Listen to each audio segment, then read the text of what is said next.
Wow. Molly, you can introduce yourself. Soon to be replaced.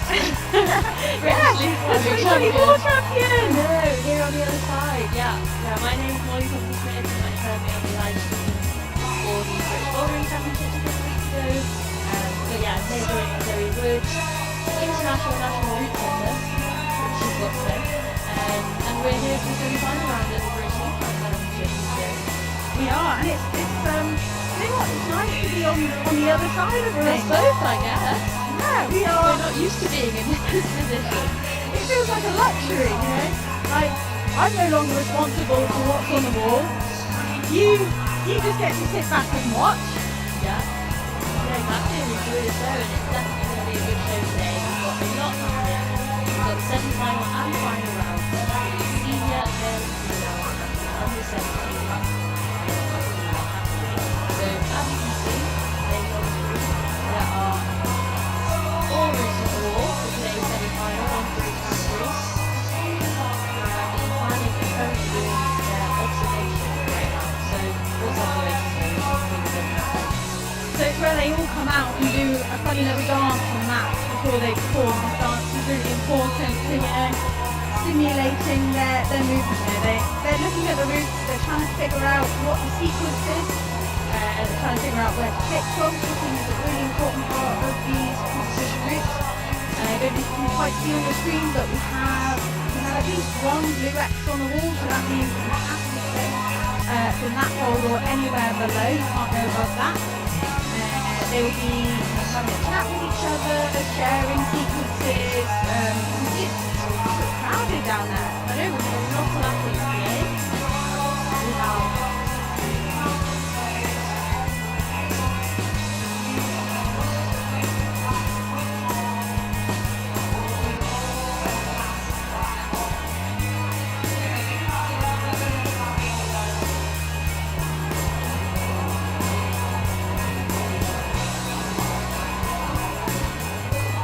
the competitors are allowed to touch the start poles. You see a few of them there just sussing out maybe how they're going to start the route, and of course I see some binoculars. Good hat. Are you a binocular gal? I used to not be into it, but I think it's worked in the past year because it really does allow you to see more detail and information at the top of the wall. And you don't set your sights to the top of the wall. Exactly. You've got to go with that mindset. And you know, you're a very experienced competition climber. What are your tactics and observations? Do you like to confer with others? Are you kind of, you know, do you ever keep much to yourself? What's going through your mind, your true comp and sequence to get you ready for it? Yeah, so there's definitely like a way to kind of lay out your 6 minutes observation, I would say. And I like to go through the route by myself to begin with, just so that I've got a general idea of where it goes, what my sequence would be. Just so that my time is used efficiently. So I generally just go through hands, not really bothering about clips or anything, but just getting the general flow of the route. And then I try and think about the flipping positions, because often like that's a piece of the route as well. Sometimes, you know, people fall off clipping, or you climb past the clipping point and then that's the end of your go. And it always sucks so much to kind of fall off or be marked down because of a clip. Like, it's not for climbing, but it is. So I then go through all the clipping positions, and then I like to go through it with someone else. And I generally pick someone who I know really well, or like I know their climbing style, or someone who's a similar height or build, or has a similar climbing style to me as well. Amazing. Well, that's a great insight there. I feel like maybe for some of these athletes this could be a fairly new kind of experience, especially in the under 17s.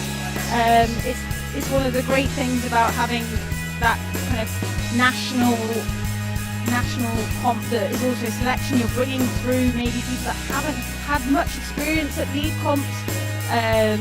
We saw some of that, I think, in qualification yesterday. Maybe a few not quite seeing the second positions, and a few actually not noticing the blue X's. Yeah, it's definitely, I mean, when do you ever see blue X's on your commercial routes of your local gym? There's definitely a lot of new stuff for the younger athletes to get used to.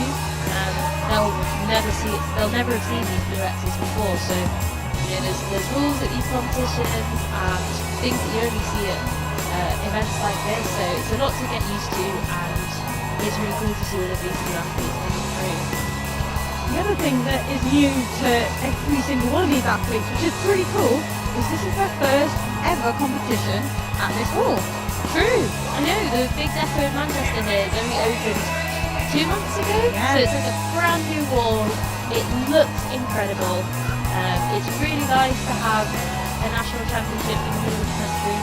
Yes.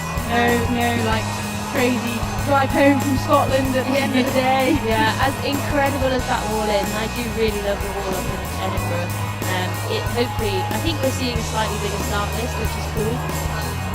More people coming to this event. But yeah, it's a brand new wall. There are so many new holds on the wall, and I think it looks amazing. So I'm really excited to see the performance of the final beginners today. Yeah, it's really nice to see and feel a little bit of a buzz around a league competition. I think it's something we've been lacking for such a long time in the UK. Like you say, when it is up in Ratho, the wall is incredible, but it is so far, so you don't get that the same kind of quite heightened spectators and stuff. And yeah, it's lovely to see the kind of hive of activity and the holes, and you can really push the routes when you've got all those options. Yeah, as a route setter, what do you think of this wall and this, like, how does it look to you? It's amazing. It's so great that we've got enough space to put up these really hard routes, and to be able to not be constrained by anything, by kind of weird wall angles or side walls or corners. It means that every single line will be a really good competition line. You're not having any sacrifices along the way. We're just seeing our athletes heading back into isolation, some of them getting their last little. Oh yeah, you always keep looking as You've got to you have your walk head out. turned. You trip over all sorts, but you keep looking at the route until the very last possible second. Yeah, getting ushered there, getting ushered back into the isolation. And then route ropes are getting pulled, so the rope's just there to show you which clip you have to clip. The great thing about competition routes are, because the wall is completely stripped, you can wander as much as you want, and that creates a great opportunity for some different movements, to get some big volumes on the wall, to put kind of slightly less conventional route moves as well. We see maybe some more kind of high feet, leg swings, some pushing, but yeah, that rope is just there to show which line of quick draws you fit. We do a fair amount of moving quick draws around, extending some to make that possible, so that the rope doesn't run over any volumes. Try and minimise the rope drag. So the athletes just have a little bit of time to get back into isolation and get ready, and we will be on with our show soon. How exciting!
Hello, and we have our athletes coming out onto the mats.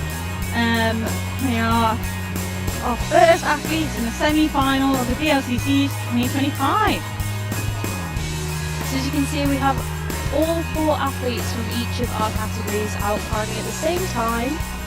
The wall is big enough to allow for this, so we get to watch lots of action all in one go. In the under-17s, we have Catherine Matthews, just getting straight on with it. We like that, no hesitation. Austin is just gathering himself there. In the under-17s male. Oh no, sorry, Catherine is senior. There you go. We've got Emily. It's early, isn't it? We've got Emily Chan out for the under-17 female, and Konstantin Lepukin for our senior men. And all athletes off to a really good steady start.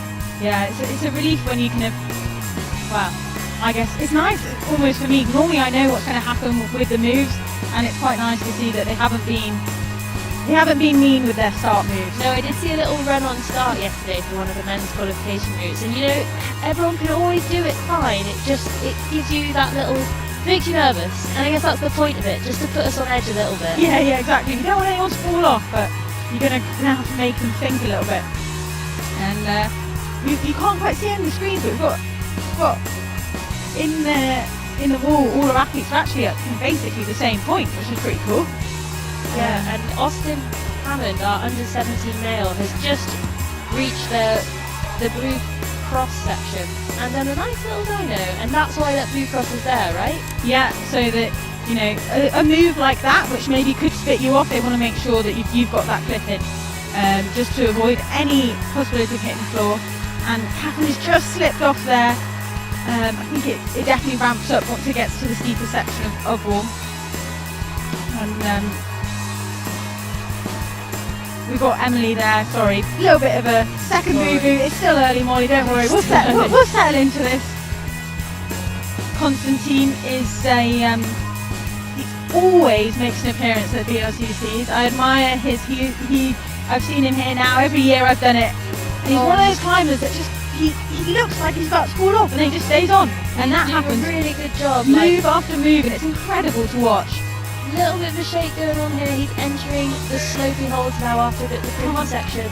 And this looks like a tricky clip, like we were talking about earlier. Yeah. Oh, and he just misses that blocked hold. And the same over there for Austin. It's really tricky because you've got to constantly be making those decisions, deciding where to stop, when to keep going, and yeah, which makes you feel a little bit nervous.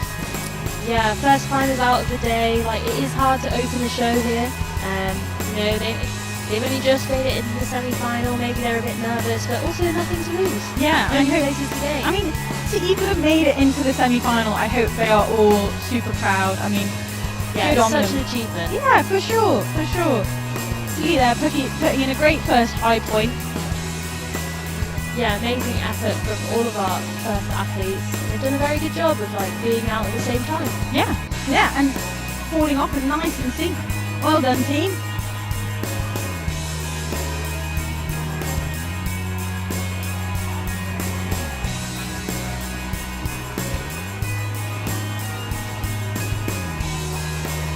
The lights here are they're really making the wall shine. Yeah, the venue is amazing, the wall looks exceptional, and I think it's just going to get better for this evening's final. I know, I'm so excited. It's really great to see the sport grow and head in a direction which only means that the athletes can shine even better and kind of thrive in our country, so that then they can go out to the internationals and thrive there, because we really have got such an amazing kind of community of strong climbers here in this, like, what is a relatively small country. Definitely, and I think last year's performances on the international circuit just went to show to the rest of the world how strong we are as a nation. And our it's Olympians, it's really all of our cool. Olympians, including my co-host. I am secretly, basically, I'm one of Molly's friends, but basically I'm just a super fan. Oh, please. Big and I'm a super fan of your route setting, so we're even. We're even. And we have Maisie here from the seniors, off to a solid start. Just, you know, again, I like it when they don't waste any time. They're out, they're up. Maisie's a DEFA athlete, so she should be right at home here. Yeah, we've seen all the athletes coming here a lot to train, like, you know, because the wall's only been open a few months. We've seen everyone come in, trying to cram in that kind of like last minute practice to Yeah. it makes a big difference. You know what holds the wall's got, what angles, if you can start to prepare yourself for how long the routes are going to be. Even just things like knowing where the bathroom is, like just being comfortable in the centre, and like so that when you come here on competition day, nothing's new. Yeah, You like can be fully prepared. There's no surprises.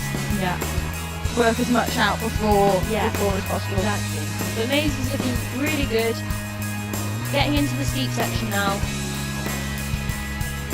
I think a lot of them will like enjoy, by the looks of it, this next little bit. It seems to some tick-tacking up some crimps on volumes. The best kind of lead style. Bit of a foot swing maybe coming up with that. You can see how high that right foot is. Yeah, tricky cross for Maisie now as she enters this steep section, and then it'll be quite hard to unravel, I think. Oh no, there you go, you called it. You called it. So maybe our first crux? Yeah, it looks like it, for sure. Kind of, you've got to keep loads of tension on that left hand. Meanwhile, we have Daniel in the seniors struggling to get that clip in a little bit actually, but he's just about made it work. And he's off into the steep section now. Yeah. Now this wall is really steep. We've both climbed on this wall recently, and it is surprisingly steep, isn't It's it? so much steeper than it looks. I know, and on the screen you really can't see how steep it is. No. And I was surprised once it gets to that steepness, you really have to kind of like pull in with the legs. I was amazed at how physical this wall felt. And we just lose Daniel there in a really physical Yeah, section. Physical climbing on a he's just physical proving wall. my point. Right, thanks Daniel. Yes. And meanwhile, on the under 17s, Henry Lovegrove is giving it. He's looking pretty chill. He's looking really good. Now this section of the wall look isn't at that. quite as steep as the rest of the wall where all of our other routes are on. So it's a little bit more technical. The holds look slightly worse, I would say. Yeah. So Henry can take his time a little bit more and really think about, you know, body positioning and like where on the holds he wants to grab. I think you've just got a little bit more time with the wall being quite steep. Yeah, but then also maybe because you can hang around a bit more, you could also just kind of get like waste a bit more energy. You know, you like. But Henry's looking pretty efficient. He's really using all those heel hooks as best he can, but looks like he's struggling to find the right feet here. Everything is a bit vertical. Come on, Henry. Come on, Henry. Oh, and that crimp isn't even blocked that much. It's just enough to spit you off the wall. Yeah. And Tilly sticks our dyno on the under 17s. That looks like such a fun move. That's the kind of move you see and you're like, I want to do that. Yes, it's definitely a spectacular move and a spectacular looking route. I was talking to Jess, one of the route setters. She's the head route setter for Rappo, and she was telling me, so the route setters have to work until about 10 o'clock at night. Well, even later, 12, changing all the routes over from the qualification round. And she said that she tried that dyno about 10 times about 11 o'clock at night, just to try and get it perfectly tuned. And so yeah, that's a little bit of background to what route setters are doing whilst everyone else is tucked up in bed. Yeah, and I always say that the climbers have a long day. You know, they prepare really hard for this, and they train, they give everything, and these competition days are long, but it's an even longer day for the route setters. It's a long week. Tell us what the process is like to make an event like this happen. It's a team effort. It's a team effort. It really is. Well, first of all, we start the week before kind of 4 or 5 days before the competition starts. We basically set a round per day, so we'll do qualification, semi-finals, finals, but we'll start in reverse. So we'll start with the finals, and particularly with routes, you have to be so organised, because every time you take something down, you need to make sure that you don't lose all of the holds, that you remark them with little bits of Sharpie. You have to make sure that you number them in a way that makes sense so that you can put it back up again. Because, you know, particularly between semi-finals and finals, you don't have that long to put everything back up. No, it really is a tight turnaround, isn't it? And you've set a lot of routes. Here we've got 4 for just the semi-final round. We'll have another 4 for the final, and everyone had 2 qualification routes to climb yesterday. So, you know, there's a lot of routes. Like, Yeah. you must be exhausted. Yeah. But it's like that intensity that is also draws you into it. I feel like you live and breathe that competition for the whole week. Bella's taking some crazy cuts here. She has managed to do that roll through, but I think she just, she looks upset. It looked like she just used a lot of power. She basically held it, didn't she? And then right at the last second of composing herself, lost it. And we also saw Daniel there just drop that. So these routes really, they don't go soft on these athletes, do they? They go straight in. It looks like as soon as you get into that seat section, the difficulty really ramps up. Yeah, and particularly for kind of, we've got a massive field and we've got to split, quite a big spectrum of abilities. Obviously, we've got like people that compete and are technically the best in the world, and so it's really hard to get that level right to make a route so that it splits.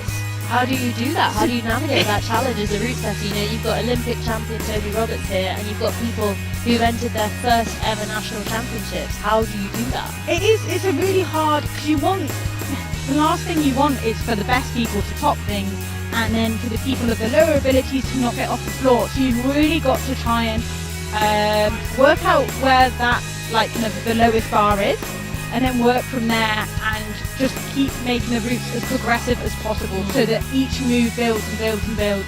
Another really good thing to look out for is just being really aware of how intense the route is as a whole. You can sometimes get a bit too absorbed into the individual moves, but actually you've got to remember that these athletes are climbing it from bottom to top. Exactly, they aren't resting. Whereas as route setters, we've got the luxury of hanging on every vault, and we do. Yeah. So on the wall we have got Louis here from the under-17s, also making this section look pretty casual. In real life, those cribs look small. They do look small.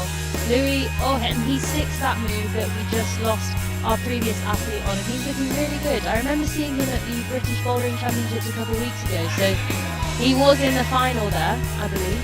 Yeah, he's looking really composed. So it's really nice when you see athletes, especially in that the under-17s category, just be able to not just climb well, but compete well in terms of their composure and the way they approach routes. Louis just keeping on trucking. He isn't really stopping for a rest. I thought he might stop on this big undercut with this big foot, but he has just kept going. I wasn't expecting that. It looked like he just fumbled that undercut slightly. It's not great. It's round. It's slopey. And I think he maybe had to really kind of turn your hand so you're gutting it to get it. Yeah, and I don't think Louis brought up his left foot, so he was going just off the right hand and right foot, and I think he just lost a bit of balance and fumbled it. But an amazing effort. I'm pretty sure that's our high point on this route, and that's a really good effort. I think on the female senior route we might be seeing our new high point. We are seeing getting through this volume section here. Big kind of high right foot. Yeah, big kick out to that volume. Looks super powerful. Did a really good job of taking that cut and getting the feet back on straight away, but and she's off. That just powers out. Look, too pumped. Sometimes you get so pumped and it doesn't matter what the hold is. Yeah, and you get those climbers as well that don't look pumped, and then suddenly you fall off and you're like, why did you fall off? And they're like, oh, it's already boxed, but you just, they don't look like it. Yeah, but that was an amazing effort and our new high point. Meanwhile, Phoebe here on the under-17s absolutely cruising it. Oh no. Oh, Zoe. Oh, the commentator's curse. Just a little foot slip there, and I think that's the risk with these dual textured holds. Yeah. And if you're not accurate, if you're not focused, and they may look big, that is a big hold that the athletes get to jump to. But I think that sometimes with big holds comes a little bit of complacency maybe, or just, the assumption that it's big, my foot won't slip, but the dual texture gets us all at some point. Meanwhile, we have William Decker. Oh no, this is... Zoe, just stop talking. No, just really... Zoe, why did you stop talking? You're going to be commentating oh god, I'm just cursing everyone left, right and centre. Just really proving how tricky that steep section is. And sometimes we have athletes that come out early and they have an amazing fight. Who was out? I think Konstantin was our first athlete out, and he was right up. And he towards the end of this, he did so well, and you think, and it's such a young field in comparison. You need and to be able to compete on a level with where the field is, you know. I mean, maybe that's all of Constantine's appearances at British League Champs coming through. That experience is really shining. Not letting go. Yeah, he does not just a great fighter. Just keep going. Just keep going. So this deep section is not trivial. It is really difficult. And I look forward to seeing the rest of our athletes on it. So we've got some more athletes coming out now. We've got Rosa Wall on the wall. Rosa on the wall. Senior female category. And for our under 17 male category, Miles Harvey-Jones is just taking a little look before he gets on the wall.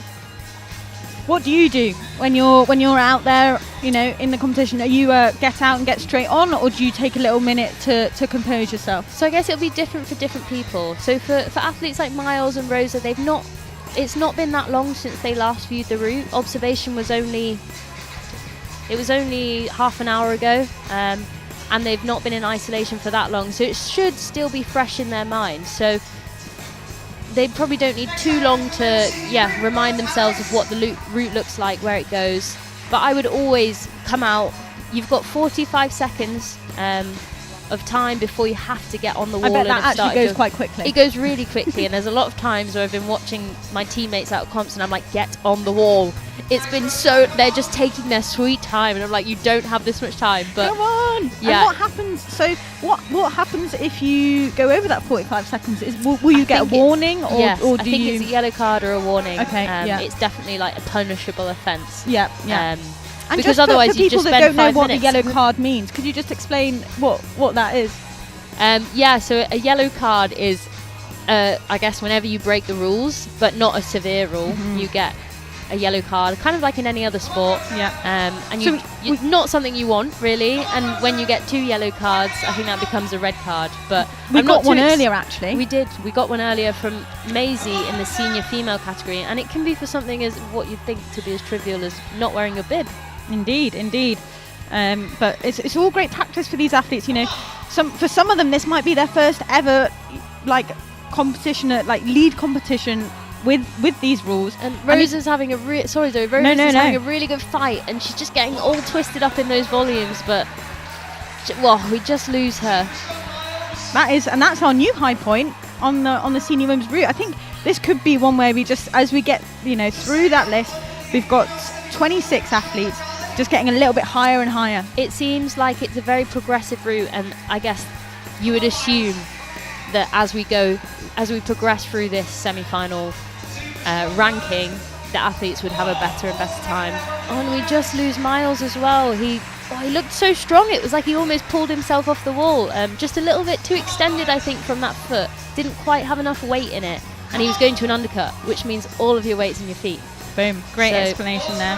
Unlucky for Miles there. I feel like he had more to give, but hopefully he's still satisfied and proud of himself for just being in the semi-final round, because the field is stacked this year. I can't remember a BLCCs that had a turnout like this. No, and it's great to see that. It's great to see that that's the direction that we're going in. Yeah. Meanwhile, just Charlotte left on the wall, giving it her all. She's hanging on those big buckets that are really slippy.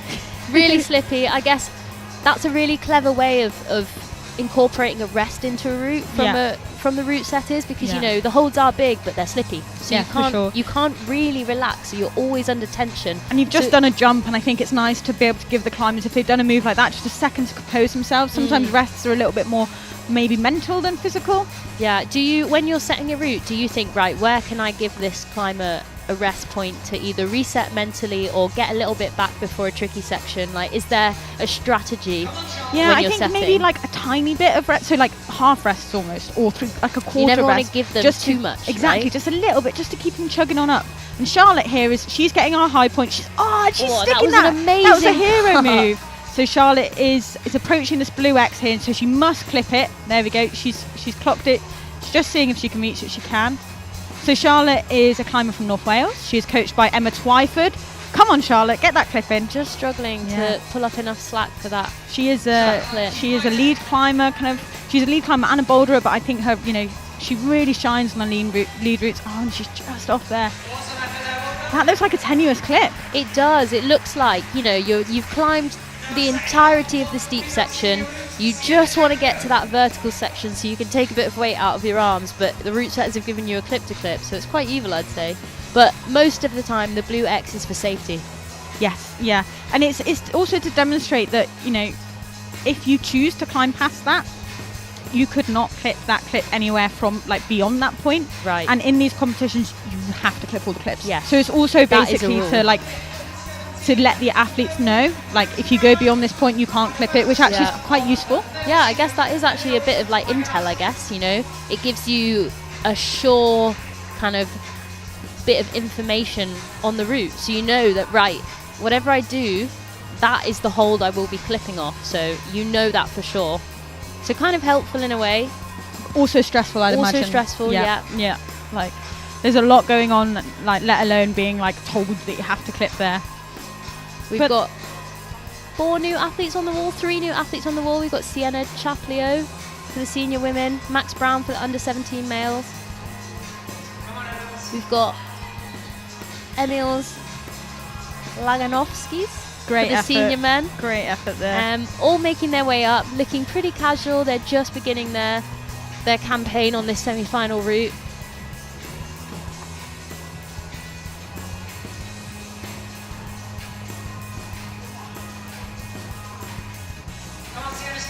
And we're seeing some pretty casual climbing here, which is great to see, you know, especially at this level of the route. We want to see the athletes really being able to think about how they're going to preserve energy.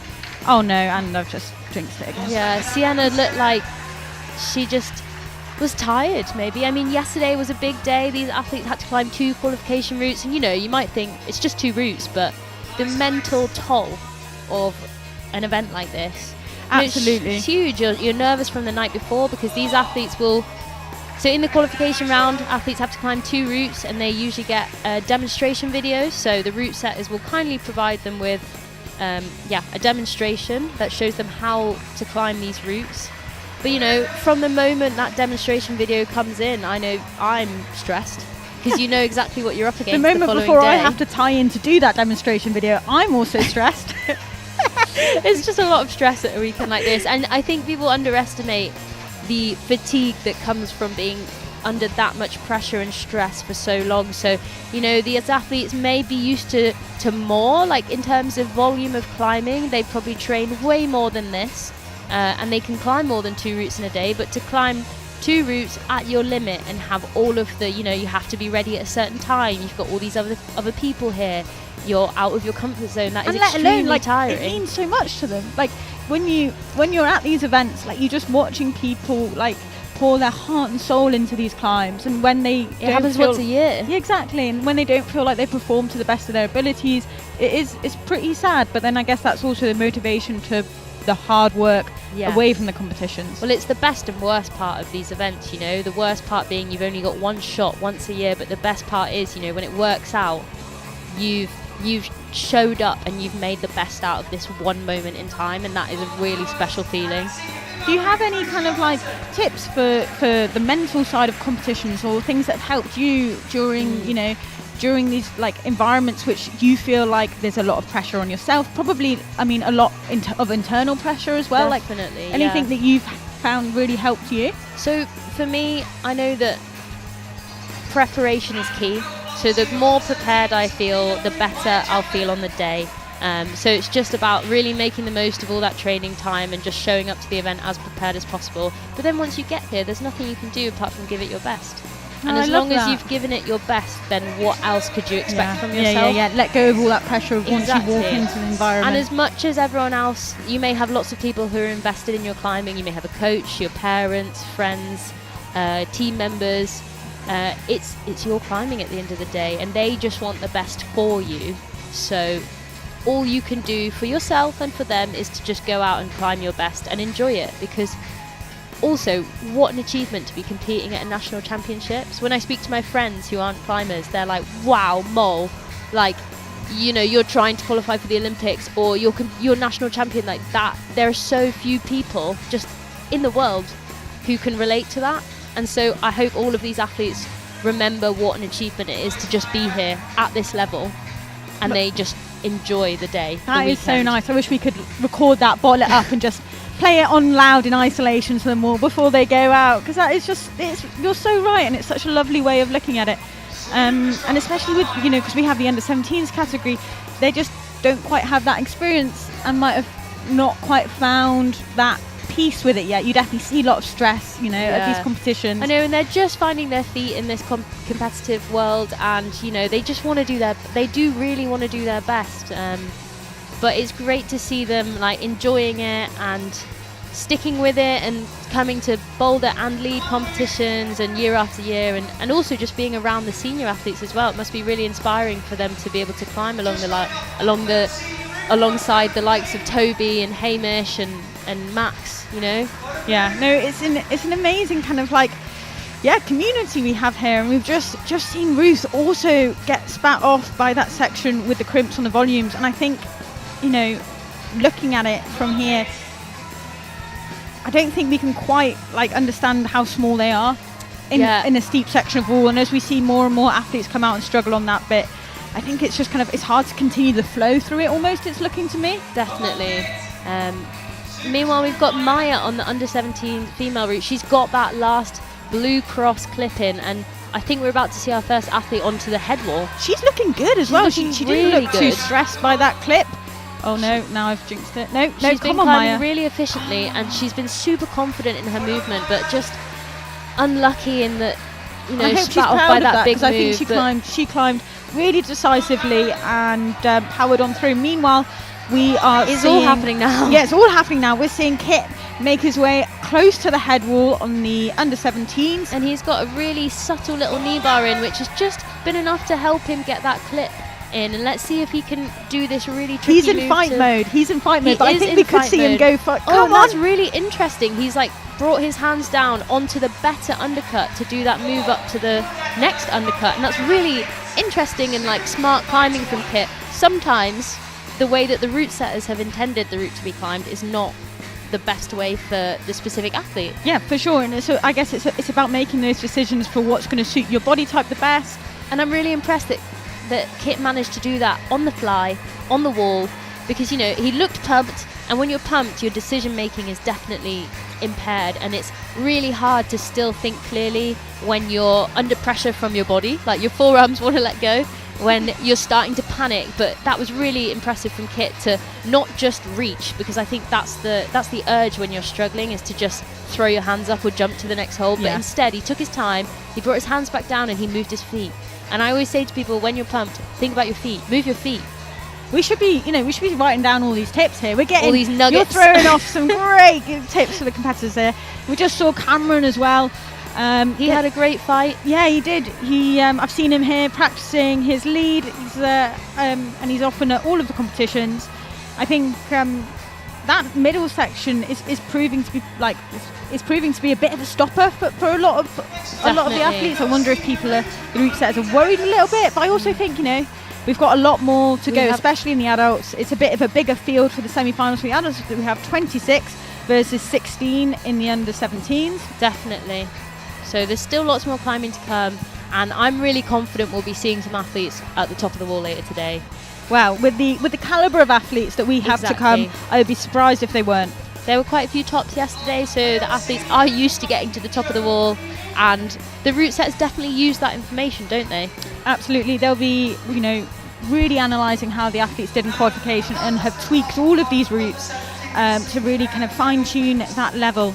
Often the semi-final routes in these competitions are actually the hardest.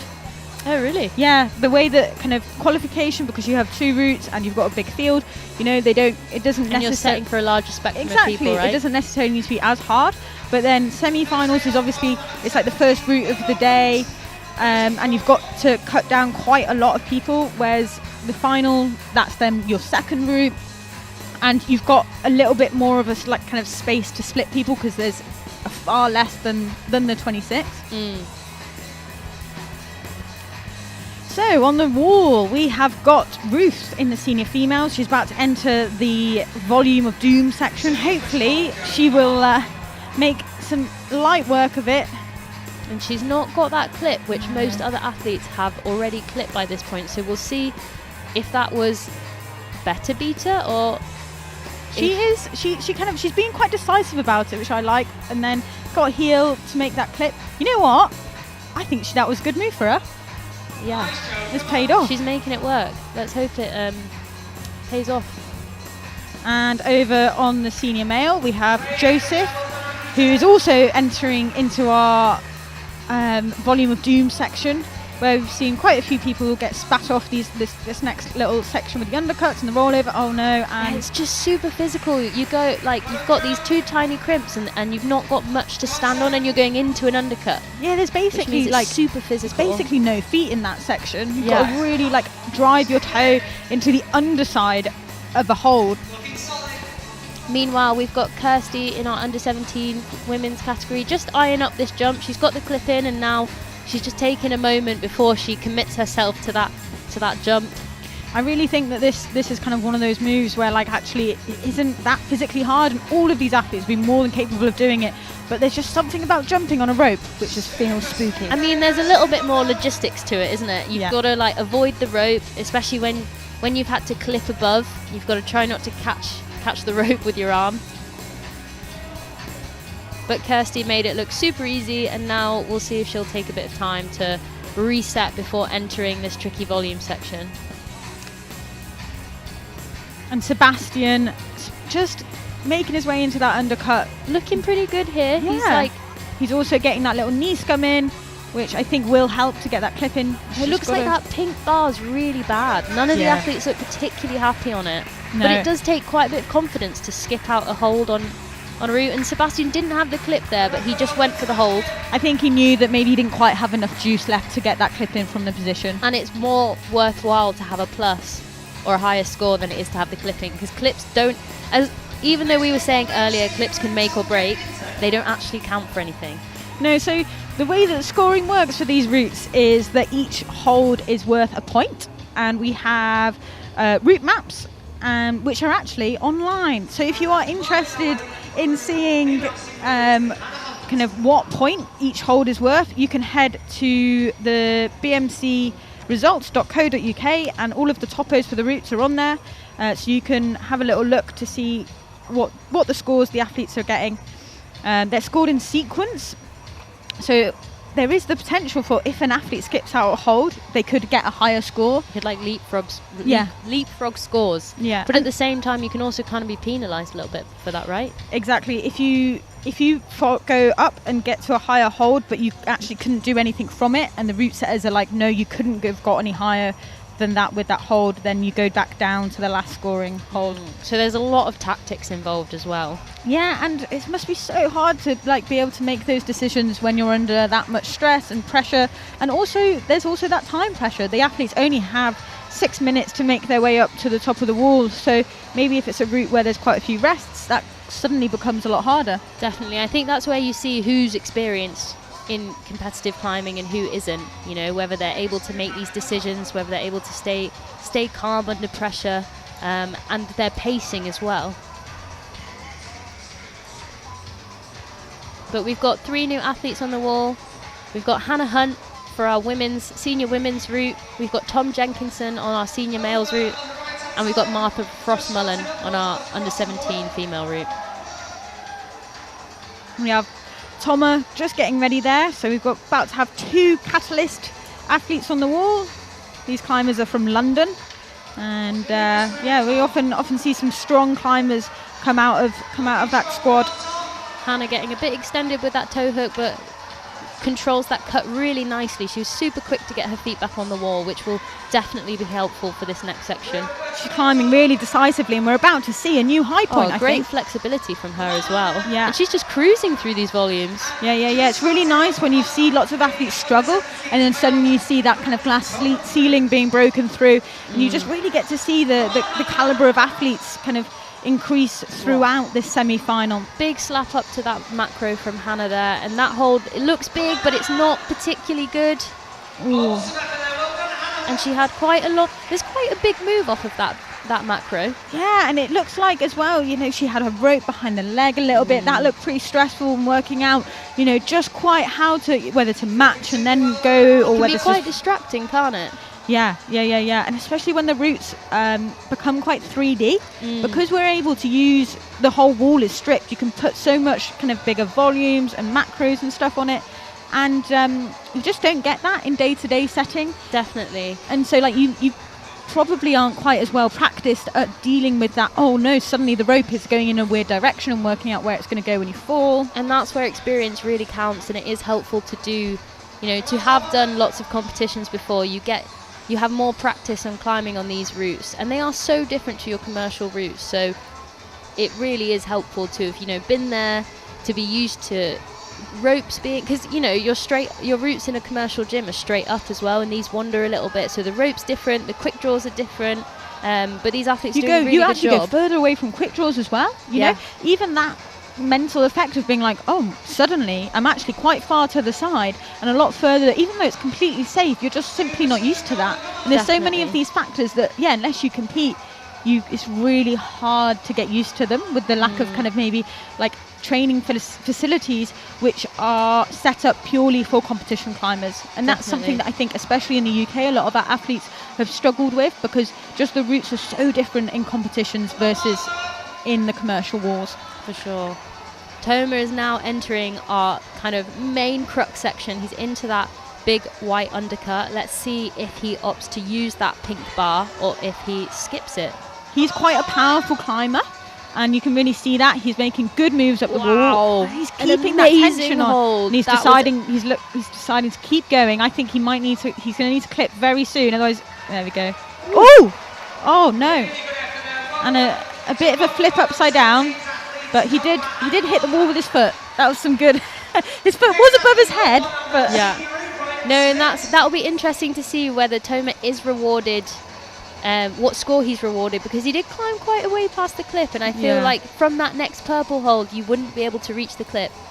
So in this circumstance, if the judge isn't sure what will happen is they will ask one of the route setters, most likely the head route setter, which is Max Ayrton here, and it will be like, okay, so at what point could you no longer clip that clip, and then they'll be rewarded the score for where they could have last clipped the clip. Right. And we have Ryan here just making his way up onto the start of the steep section of the male senior route. And we have Jessica making her way up the start of the senior female. The way that the lights are illuminating everything here is making them look a lot more like highlighted than in real life. These volumes look kind of almost like lime yellow, but they're actually green in real life. They are indeed great colours on the wall. The wall looks incredible here in Manchester at the big depot, and we're approaching halfway through our semi-final round now, I would say. But Ryan is looking really good. He's approaching this main crux section that we've seen so far, and he makes the move into the slot, starting to readjust. He's looking pumped. Let's see if he can get that clip in and continue. The holds don't get any better, and he takes a cut, but he's looking really good. Come on, Ryan. It's so physical, this section. This is like, can you pull maximum through your legs, keep the core tension? The hands are basically secondary. He's going to do like almost a figure of 8. He almost twists himself off the wall there. He just got a bit tangled, and that is the risk with feet first sections, I guess. You have to be really careful with where you place your feet and make sure that you leave enough space for your hands to then hold the same holds that your foot is on. And I think Ryan just maybe was a little bit greedy with his foot. He was pumped, so it's completely understandable. And he just didn't quite have enough space to get his hand on that same hold, and that's why we lost him there. It also just looked really hard to read. There's really 3 holds in a line, and from the floor you don't quite know like which way round it's going to be best to go. So not only is it strenuous, but you've got to try and think as well. And it is really hard to think when you are pretzeled up on the wall. Yeah. It's not optimum.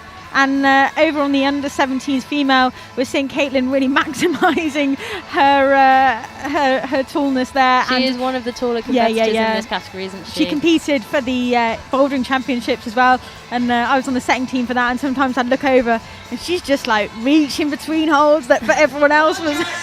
How do you set for that? Because so in the youth category you've got athletes at different stages of their development and different heights and such different body you've got athletes that have become kind of like they've gone through puberty, and now they are basically at the same size as the seniors. And then you've got athletes that are very much like still fairly small, and there's nothing worse than watching kind of those like smaller athletes just not be able to reach.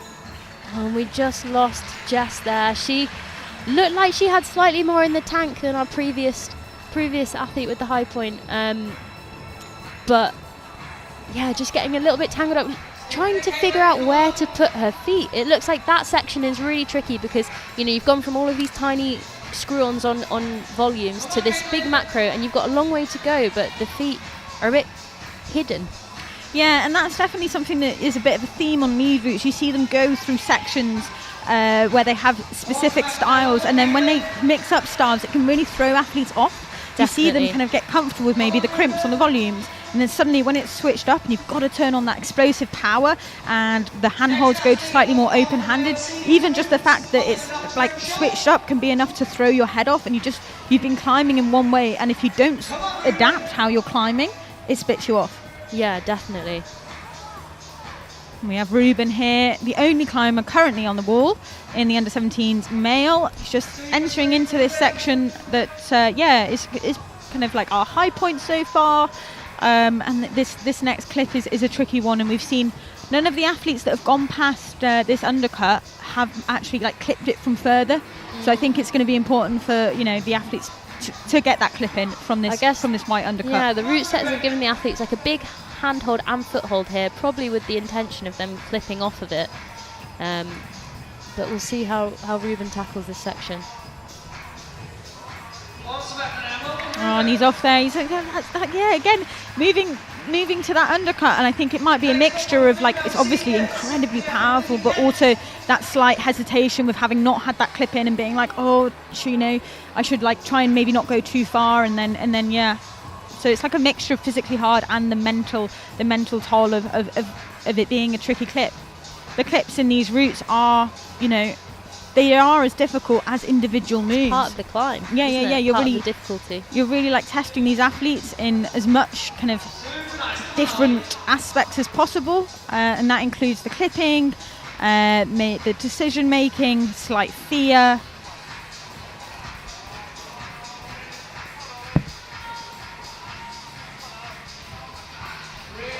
And Oliver Knox-Renshaw is fighting here on this senior male route. He's just approaching our main crux.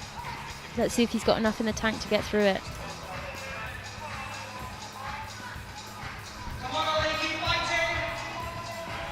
Come on, Ollie. Oh, and he sticks the move to the slot. Great effort here from Ollie. He's fighting. Come on.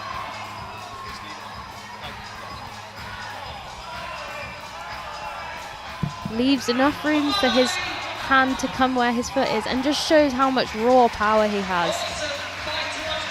Oh, just short on that last yellow squadron hold, but a great fight from Oliver. He looked like he was fighting quite a few moves before that, so that was really, really great from him.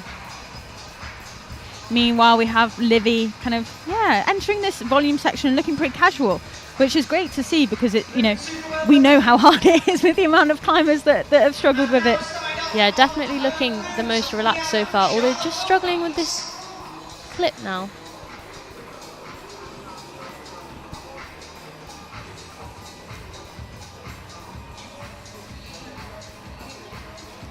Oh, and we just lost Livy there. I think just got a little bit confused with where the best clipping position would be, and just kind of wasted all her fitness there in that section. Yeah, it's so hard, isn't it, knowing what pace to go at, and I think you definitely, especially when it's steeper, you get rewarded for being decisive and not wasting any energy. Yeah, and it's hard to not get a bit flustered when you try something and it doesn't work, like clipping. Yeah, that bloody clipping. It'd be easy if you didn't have to, wouldn't it? It would be easy. You could just climb from the bottom to the top. And we have Charlotte here, getting that clip in nice and casual. And again, she doesn't need to jump, just making the most of her long legs there, looking incredibly casual, just hanging off two arms. That must feel pretty good. Definitely. I think cheating a jump is one of the best comp feelings ever. Yeah, and then just chilling on two arms, being like, come on, why isn't this any harder? We've got Spike Forward out starting on the under-17 male route. He was our winner. He was. Could we have a double? Could we have a double champion? Yeah. That'd be so cool. Yeah, it was amazing to watch Spike compete at the British Bouldering Championships a couple of weeks ago. He was incredible in the finals. Yeah, the only person to top the final boulder. Yeah, it was. You know, and it was just a masterclass, really. That performance, absolutely. He is a North Core athlete, so trains in Sheffield, and he's looking casual, which is great to see. As we know, the athletes are kind of like. Most of them are getting through this section, and obviously they don't know that. They're in isolation. They've got to just kind of climb with zero information, basically. Yeah, Spike is definitely a strong athlete, but also really technically capable. He spends a lot of time climbing outside on the grit with his dad, so I'm guessing that's where the tech super skills comes from. But yeah, he's also super strong, so I'm excited to see how he gets on this route. Because I feel like it is the perfect combination of technical climbing with some power. Yeah, for sure. We just saw Charlotte kind of slip off close to our high point there, but didn't get that blue X clip in. So wouldn't have been rewarded if she'd gone beyond that anyway, because she did try. But it is blue X to the volume. So whether she gets the kind of the 2 holds on the volume or just 1, that'll be down to the judges. Eric, meanwhile, is fighting super hard on this senior male route, but he has made the move to the slot. Oh, and he just falls clipping. That is not nice. Oh, it looks like maybe kind of like you need to have decided to clip that draw before entering that physical section.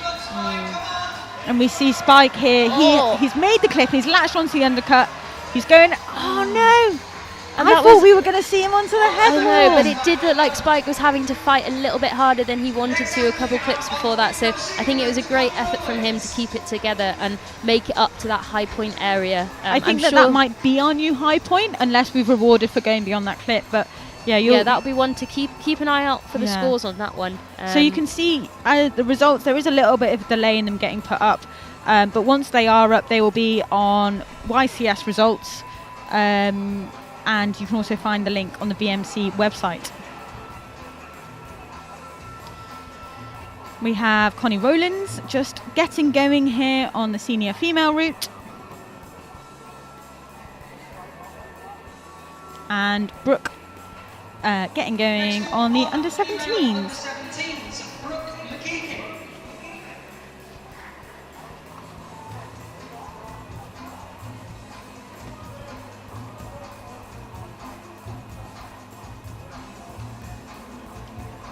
So in the under-17s category, as we only have 16 competitors versus the 26 in the seniors, we are kind of like, we're making our way into the kind of top third now. So the athletes have come out in reverse order from how they qualified. So we'll be interesting to see kind of like the high points. Yeah, we should maybe see the athletes getting a little bit higher. Be great to see we're kind of both on the female and male side of the under-17s. They are just getting their fingertips onto that head wall, but it'd be great to see them making moves on it, because as the wall becomes less steep, we'll see the style of climbing start to change, like a lot more insecure. We'll throw a lot more balancing moves in there. Kind of it becomes suddenly a lot less about pulling, but about moving your body into the right position. And we have Connie here, like kind of actually getting a little bit of a mini shake on those volumes, which is great because we know how powerful that next section is, and so you're really going to want to milk it. Yeah, really like leveraging on those twisty drop knees and body positions in those gaps before she comes up to this powerful section.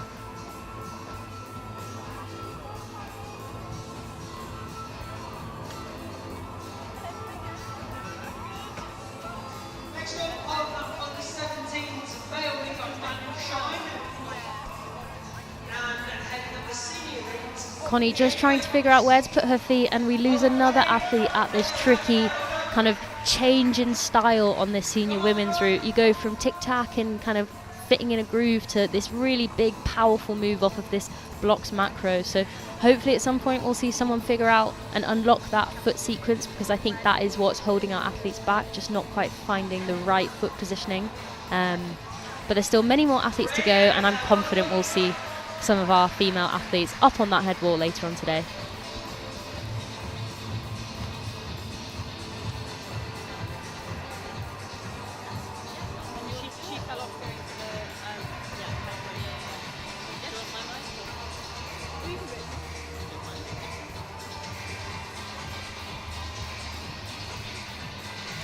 So we are lucky enough to be joined by one of our senior female athletes who has just finished her semi-final campaign.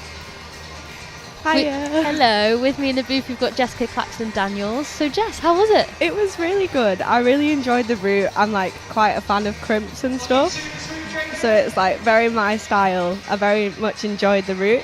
It was very flowy. I found like it had a nice like rhythm to it in a way.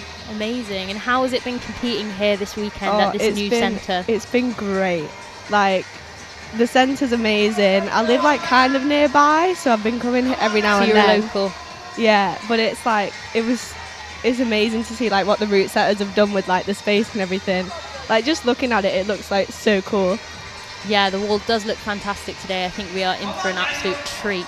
Yeah, and it's only the semi-final round. Yeah, we still have the exactly. finals to come. Like So the finals is gonna be it's gonna be cool. You're currently holding the high point, right? Ooh, on I this think route? I've been told, yeah. Yeah. So that's like quite cool. That's super exciting.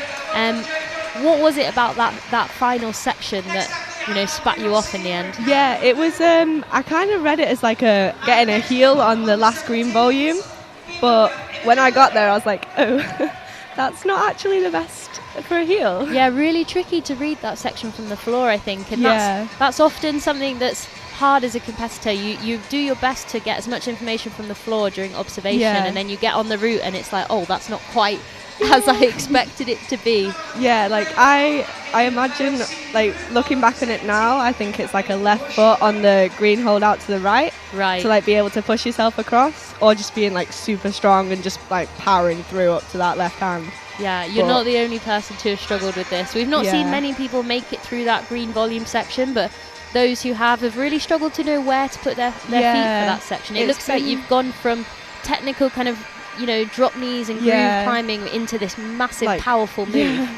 It's like, oh, this is really flowy, and then you get there and it's like, oh, this is a complete change in pace. Yeah, and it's really hard to kind of adjust to that change in pace, right? Yeah, definitely. It's like you kind of needed a minute, but it's like when you get there, I felt like quite spanned out, like with my feet and stuff. But when I actually got there, it was like, oh, like I thought it was going to be kind of harder. Like I was worried I was going to have like a really low fall, like and mess it up or something. But I was like, I'm very happy with how I did today. Well, we think you should be happy too. We thought you climbed excellently. Yeah, see that left foot there. Okay, Catherine just demonstrating what Jess said, and Ooh. definitely getting the closest so far to Yeah. sticking that move. But it doesn't look like that hold is very good either. No, someone said, oh, it looks like a jug, and I was like, No. I don't know if I believe that. How was the observation period? Did you read with other people? Yeah, I read with Hannah Hunt, who was on just before me. Okay. And we both read with the heel. I think that's why we both got quite stuck. Yeah, I remember But seeing that. It was, it was good. We usually compete at like most of the comps together, like the nationals and stuff. So we usually like read routes and things like that together. And Nice. it's nice, like being able to like know that someone's there and like has a similar style in the sense. Yeah. It's just like it's nice. I was going to you know? say it must be nice coming to this event with a team. Yeah, so it's like I'm not currently on a like coaching squad or anything, but I do sometimes climb with North Squad. And they're like that. Ollie Keelan, honestly, great coach. He's amazing. Shout out to Ollie Keelan. Shout out. Yeah, he's great. But yeah, today's been great. Are you happy? I'm very happy. I'm Good. excited to watch the finals later. Don't imagine I'll get through with the amazing Well, climbers coming out. You but never know.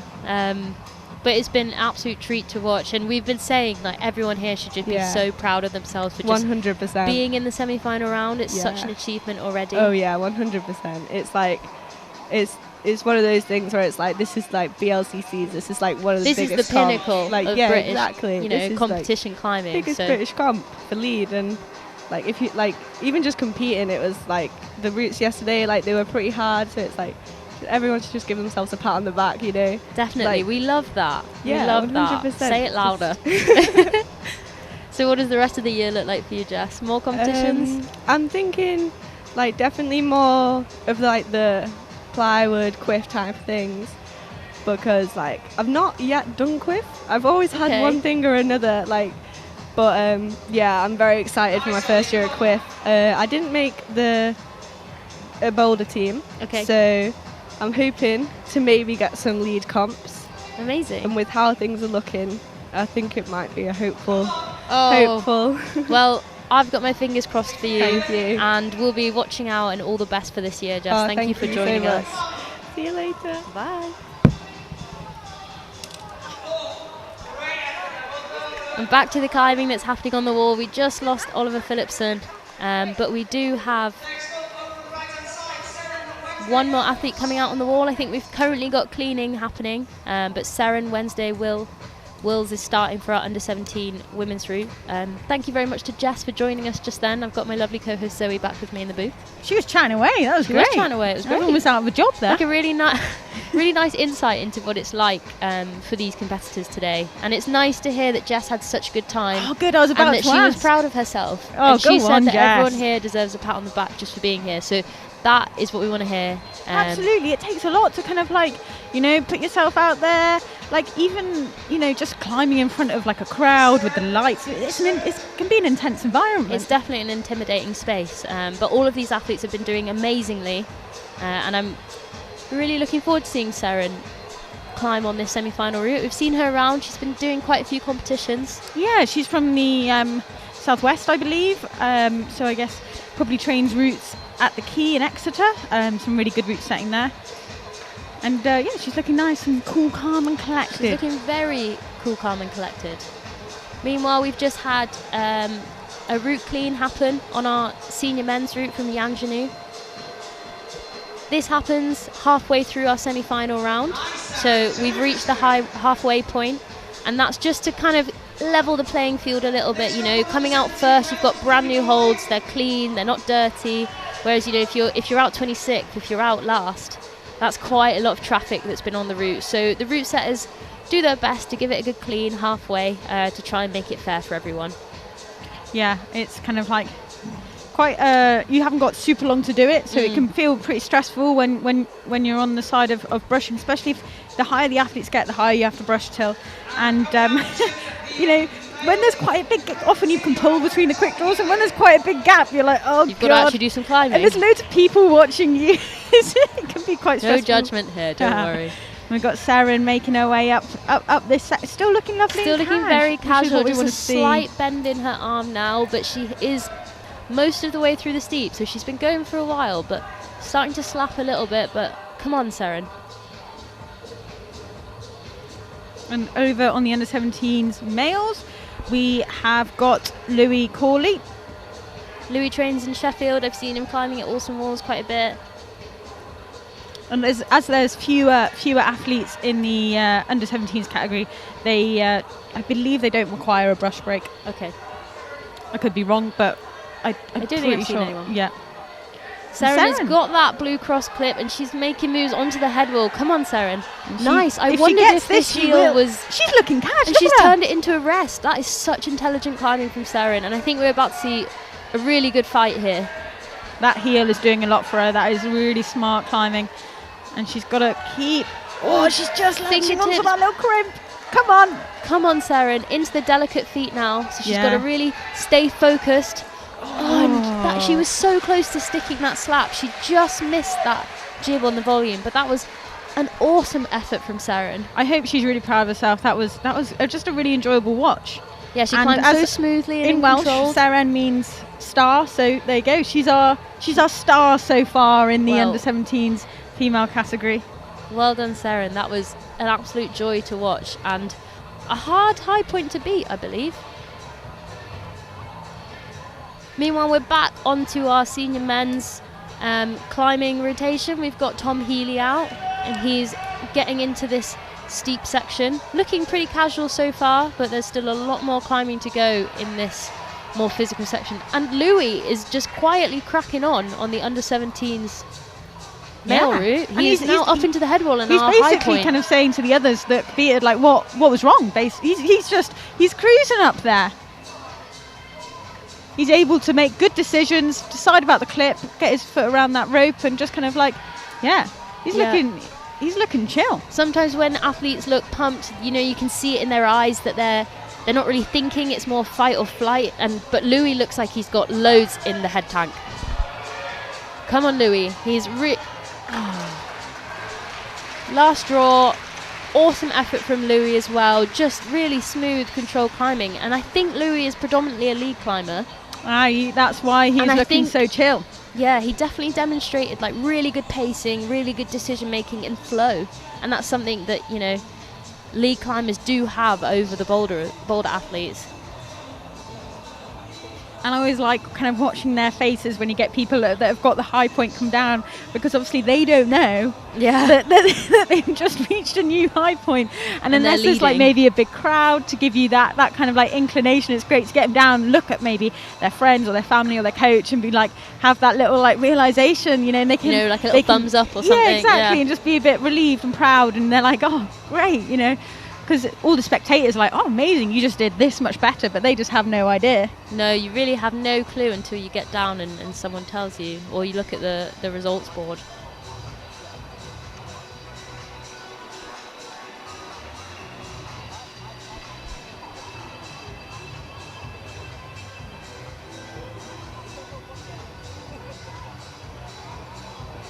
So if you can have a look on the screen in the bottom left-hand side above the kind of like the section with the yellow volumes on just in the entrance of the steep, you can see a little bit of tape there. That is some blue tape. That could also be black, but that tells you that the climber can't move past that. So no part of their body can go beyond that little bit of tape. We've been told that that's caused a little bit of issues amongst some of the athletes that were out earlier. When you're in the zone, it can be so hard to kind of look around you and notice those bits. But unfortunately, there is, you know, if you've gone past it, you've gone past it, and there is very little lenience with that, and it is there for a reason. We've got Javier just getting going on the under-17s. Another Catalyst climber from the London climbing walls. Put in a great performance at the Boulder Champs a couple of weeks ago. It's pretty intense for the athletes to kind of go from like being in bouldering mode and then needing to recover and then quickly turning around to lead. Yeah, it's been a very intense few weeks for these athletes. This is the British Lead Climbing Championships, but it is also being used as selection for the British climbing team and to international competitions. So there is a lot riding on this weekend, not just the title, but yeah, I guess it must be really hard to kind of like comprehend that and not let it affect your performance, especially when you know that how you perform today could have a pretty big kind of role to play in what happens to your season and in the summer moving forward. Nice, Javier, come on. We've got 4 athletes on the wall again. We are back to full business mode here at the semi-final. We've got Florence Nuttall for the under-17 female category, Holly Key for the senior women, Javier Seakin for the under-17 men, and Tom Steele for the senior men. Super strong flow.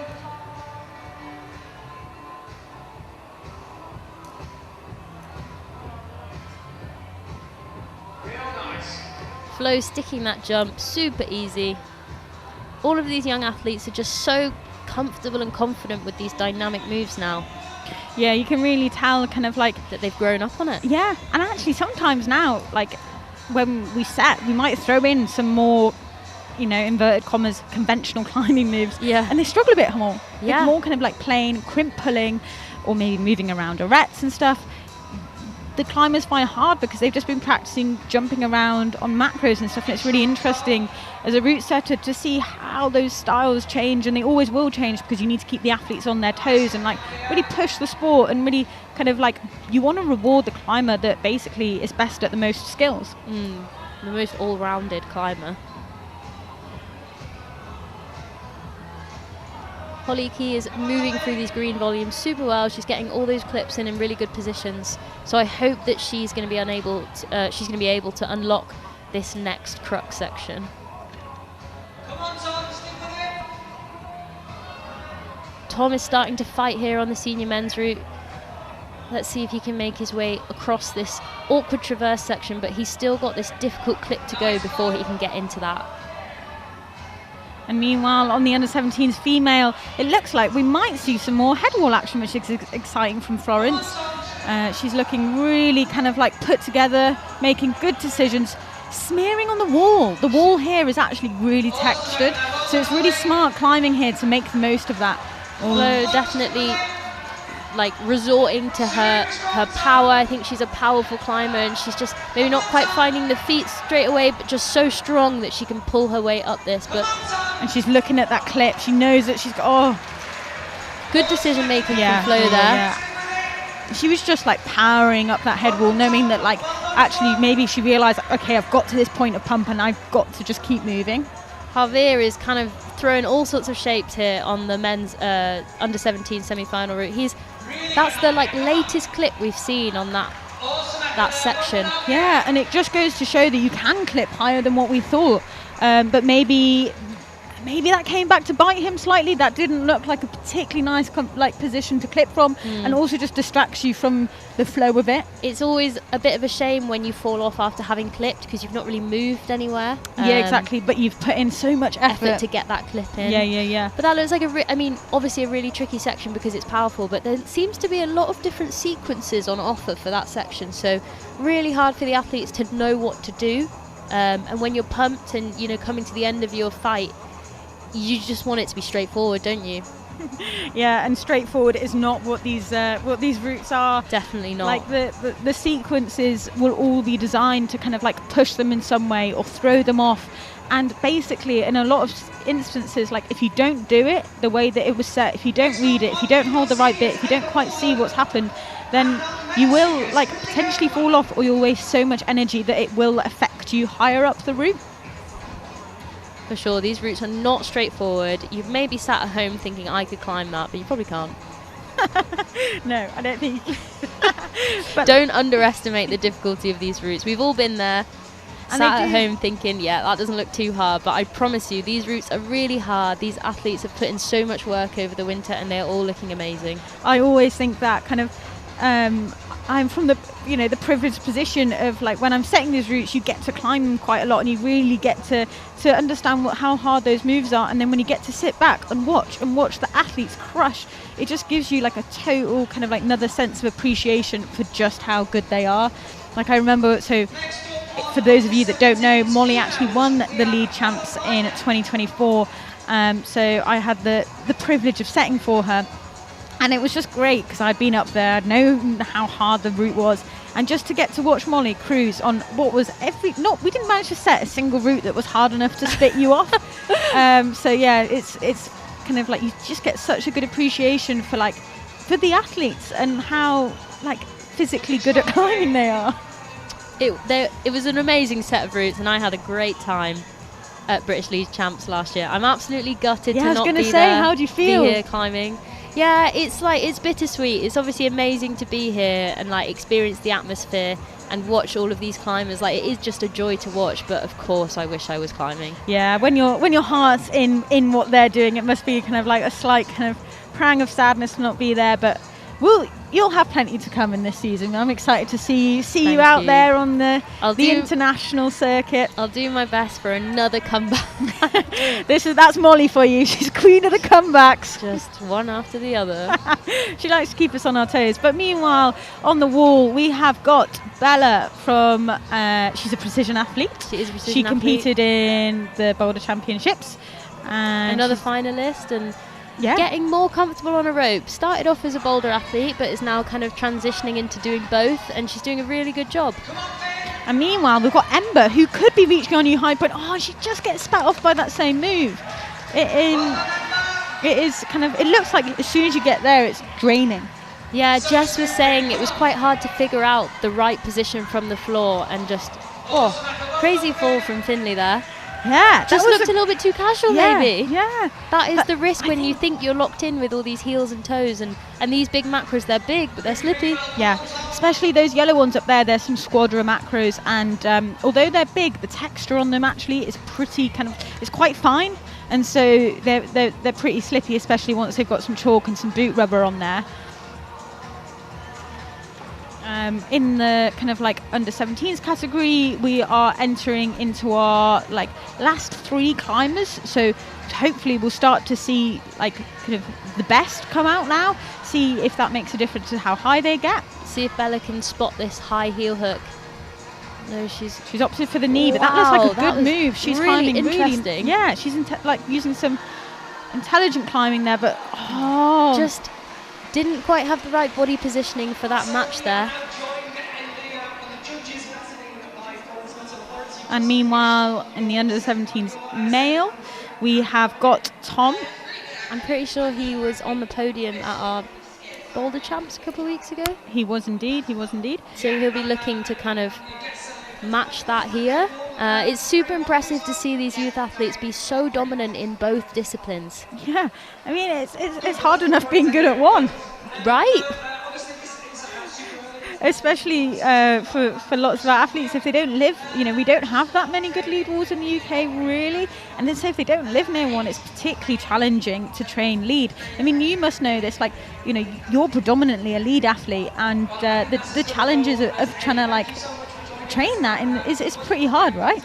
Definitely. I feel like a lot of my, especially earlier days in my lead climbing career, competitive one, was just making do with what we had and going round and round on the spray wall, doing circuits. But you don't get to practice that flow required to climb these routes.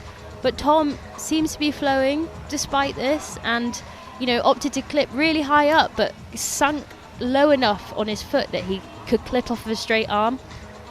And let's see if he can continue up this head wall and match Louis' high point that we saw earlier.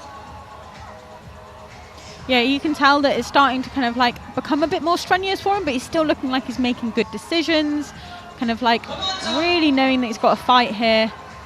Dropping his feet, maybe slightly in trouble. Doesn't look quite as comfortable as he has been. No, looks like he's struggling a little bit and struggling with that rope being on his foothold. Yeah, that is not ideal. Looks like he's just kind of made his way to a little pocket here, but he also knows that he's got to decide where to clip from. There we go. He's got himself in a much better position here. Oh, great fighting here from Tom. That is some good tension. Oh, and just off. Just had nothing left to give, I don't think, but that is our new high point from Tom. And we only have one athlete remaining for the male under-17s. So will Isaac be able to get higher than Tom? But that is a great point to see our second to last athlete come out on in terms of the route. I feel like it's pretty well set. We want to see the athletes like the last few athletes getting either to the top or really close. And meanwhile on the senior, Finn is looking so strong through this section. Yeah, definitely looks like we've leveled up. And it's suddenly making this route look pretty different to the rest of the athletes. And you can hear the people beneath egging him on. They're excited to see him this high, and so are we. And that was some great climbing. I feel like he really entered a flow state in that last section of his climbing, just one move at a time. And again, it was another really powerful move on thin holds with not many feet. He'll be happy with that, I'm sure.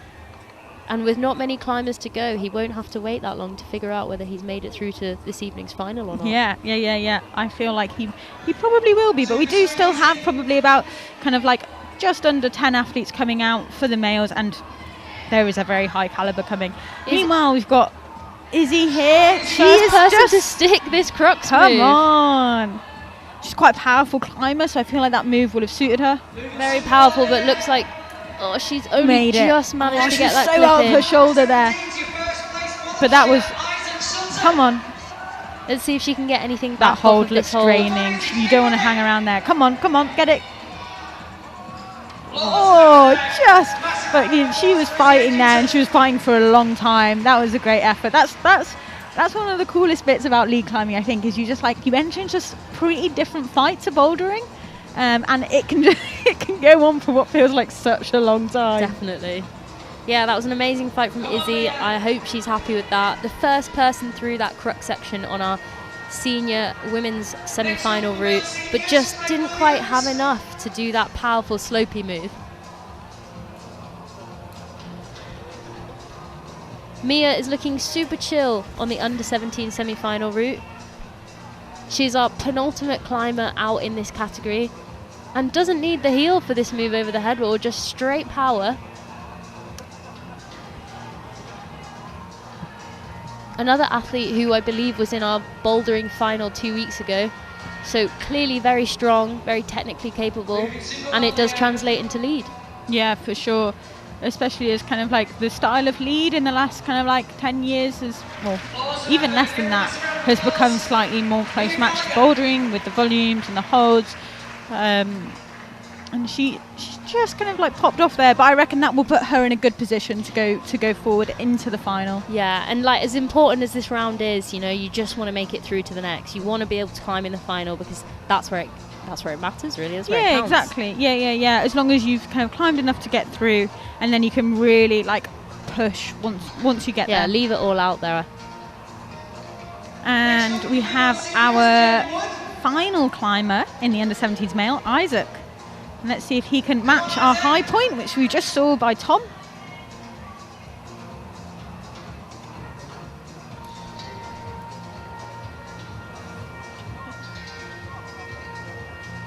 And in the senior males, we've got Fred here, looking nice and casual.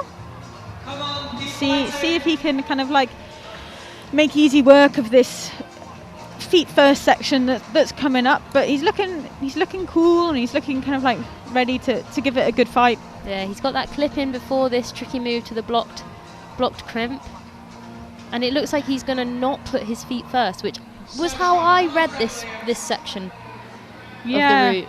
I think regardless of which way you go, you've got to kind of like get them high, but this definitely is looking like some really smart climbing here. Really chill from Fred. And that is what's rewarded. It's like making good decisions under pressure. And look at this, he's just making this clip off double toes like it's nothing. Yeah, really efficient climbing. Certainly tell you that isn't nothing. Yeah, and found a rest. That is, and looks like it just really fits into that position quite well.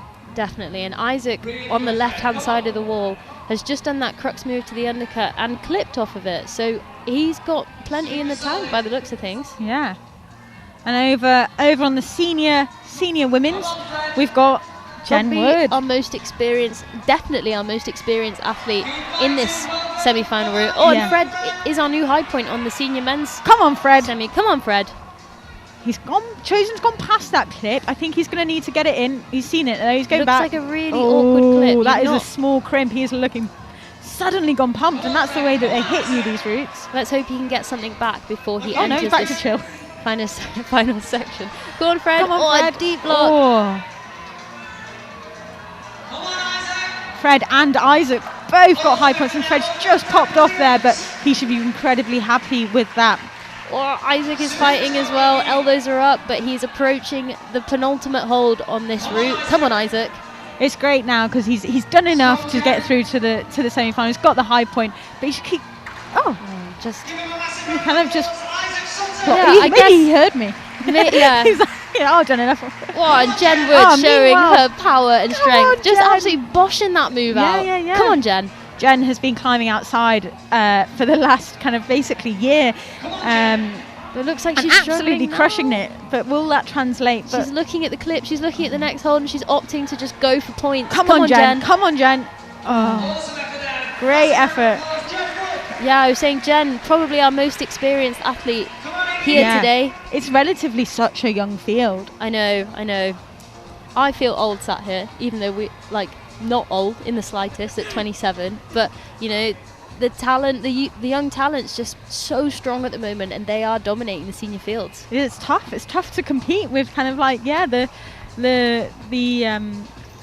and it's I always find it amazing. Like lots of the people that are climbing the best still go to school. I'm like, how do Yeah. you even have the time to go to school and train and just deal with being like a young adult? It's so tough at that age, and to still be like absolutely crushing, I just find admirable. Definitely. We've got And we Iggy, have and a White Spider athlete, winner of the British Boulder Champs a couple of weeks ago. yeah, and not kind of like she'll be used to European climbing up champion here as well. Or I think she's had some success at European Youth Cups and Championships last year. She's definitely one to watch on the up and coming list. She's got a bright climbing future ahead of her. Definitely, and she is approaching our high point, making this clip look pretty casual. Yeah, eking out of that drop knee there, just to like make it as efficient as possible. And she's one of those climbers that can kind of like she's really good at reading like how to do things and how to also do things for her body type as well. And she'll just there we saw her maybe try and go static, and then instead of forcing the static, just to understand that she's got to come down and stab with a bit more kind of power. Yeah, she looks so relaxed and calm right now. She's just got that capacity to try things, maybe come back down, rethink, and try again. And this section here won't be very obvious how to climb. You've got to have kind of like quite an intuitive style. Oh, she just pops off, but there we go. Iggy Just was our lost last balance. climber in the under 17s female category, and she got our high point. I'm sure she'll be very proud of herself there. Definitely a great job from the route setters on our under 17 routes. They were amazing. I feel like they did a really good job of, letting some athletes shine and challenging athletes the whole way through the route. Definitely, no, they should be really happy with themselves, and I can't wait to see what they've got in store for the finals. Yeah, hopefully that's given them a lot of information so that they can, make the right tweaks and really perfect that final route later on. Meanwhile, on the wall, we have got Izzy Bridgens and Daniel Smith. Just Both- our senior athletes left now to compete. Yeah, absolutely. We had a 26 through in the senior category versus 16, so we've got another 10 basically to go in the seniors. Both these climbers on the wall we've seen at a lot of the competition, national competitions in the last few years, so they will be used to climbing in this kind of like style and with the audience. Daniel having to fight a little bit more on those crimps, kind of getting quite high up in his shoulders, but this is powerful, Really using all of those volumes as much as possible, getting a little toe hook in under that blue volume just to keep the tension so that he can clip, and that's just really smart climbing from Daniel. And some more smart climbing over here. Wow, Izzy, definitely the best I've seen anyone do that move. Everyone else has had to power through it and looks like it's really draining, whereas that massive drop knee paired with this lovely heel hook now for the clip is making it look like almost like a completely different move. Definitely, and now she's actually made a rest out of this crux position. Yeah, some super smart climbing, and it means that she can actually have a little moment to decide how she wants to do that next bit, which is really important, because if you enter the move without having decided, you can suddenly get thrown off by the pressure of needing to make a decision. Yeah, Izzy, a very flexible climber, just showing us how flexible she was there and really using that to her advantage. And now our new high point. And staying really close into the wall. We've got Daniel also made it through the super powerful squadron macro section there and tic-tacking up the volumes. There is a great bit of buzz of excitement amongst the crowd here in Manchester. Now this looks Come like on, a tricky Izzy. clip for Izzy here. Come on, Izzy! Come on, Izzy. She knows that. So she just goes bit for- of a leg caught around the rope, but she is okay. And Daniel falls off as well. But great performance from both of them there. It's always a lovely kind of like atmosphere when you get two athletes break through to either the high point or near the high point at the same time. You really get the feels of the crowd there behind them. And we've now had most of our athletes finish climbing now, so they are all here watching and cheering for the competitors that are still coming out, and that is also another lovely thing about climbing. Yeah, exactly, and especially because they have that appreciation for like just how hard they've got, and even though that they are like competing against each other, I'm sure you know this, but like they're also friends and they train together, and you still I'm sure over the moon when your training partner like gets through a section that you know how tough it is. Yeah, for sure. And a lot of these athletes will be here with teams. We spoke to Jess earlier, who said she was climbing, she trained with North coaching climbing a little bit, but a lot of these athletes here are here as part of a team, and that is also like a really nice way to come into an event like this. Yeah, for sure. Like to be able to kind of like support your teammates and have a coach here as well, kind of like looking out for like giving you support, but also if there is any technicals and they need to make an appeal, having a coach here to do that on your behalf is also super important.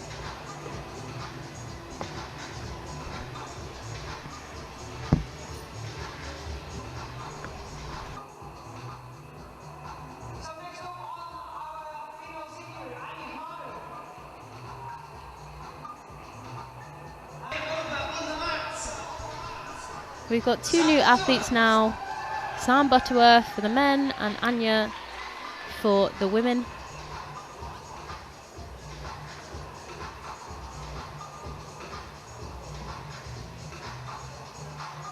Sam was on the podium at last year's BLCCs in Edinburgh, so I'm sure he's back this year hoping for another amazing result. Yeah, he's definitely one to watch.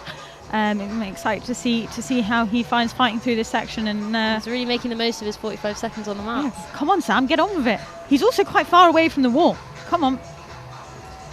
Anya, meanwhile, straight on it and beginning her campaign on this women's semi-final route. Another really smooth climber to watch. Yeah, I was going to She say. just makes it look so nice. Yeah, she's also a very strong boulderer. Often see her competing at not just kind of like national competitions, but lots of the London-based competitions. Sam's decided to get on the wall now too, which is great. He's a fairly quick climber, which is also cool, pretty decisive, and I'm sure we'll see him power up through this section. He'll know as well that like he's very capable of doing kind of this bottom bit, and if he doesn't, he just needs to be able to like climb quite quickly without making too many mistakes.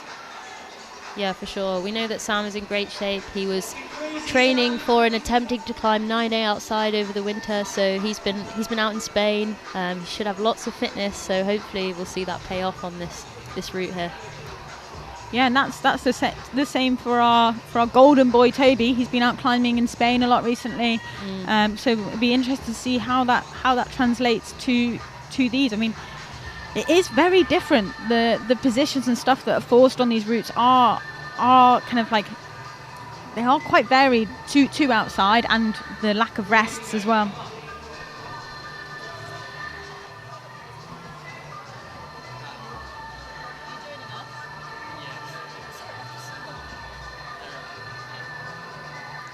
Both our athletes here looking pretty casual as they make their way up into this section.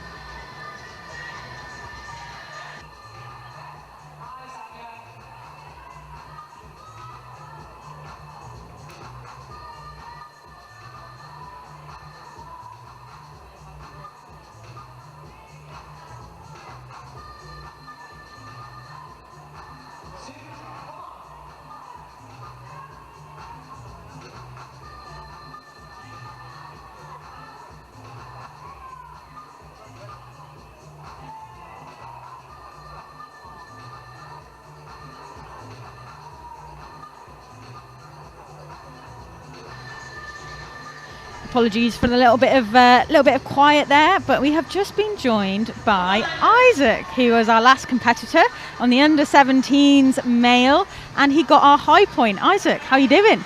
I'm good. I thought I climbed quite well on that route, and yeah, I'm happy to get the high point. I bet.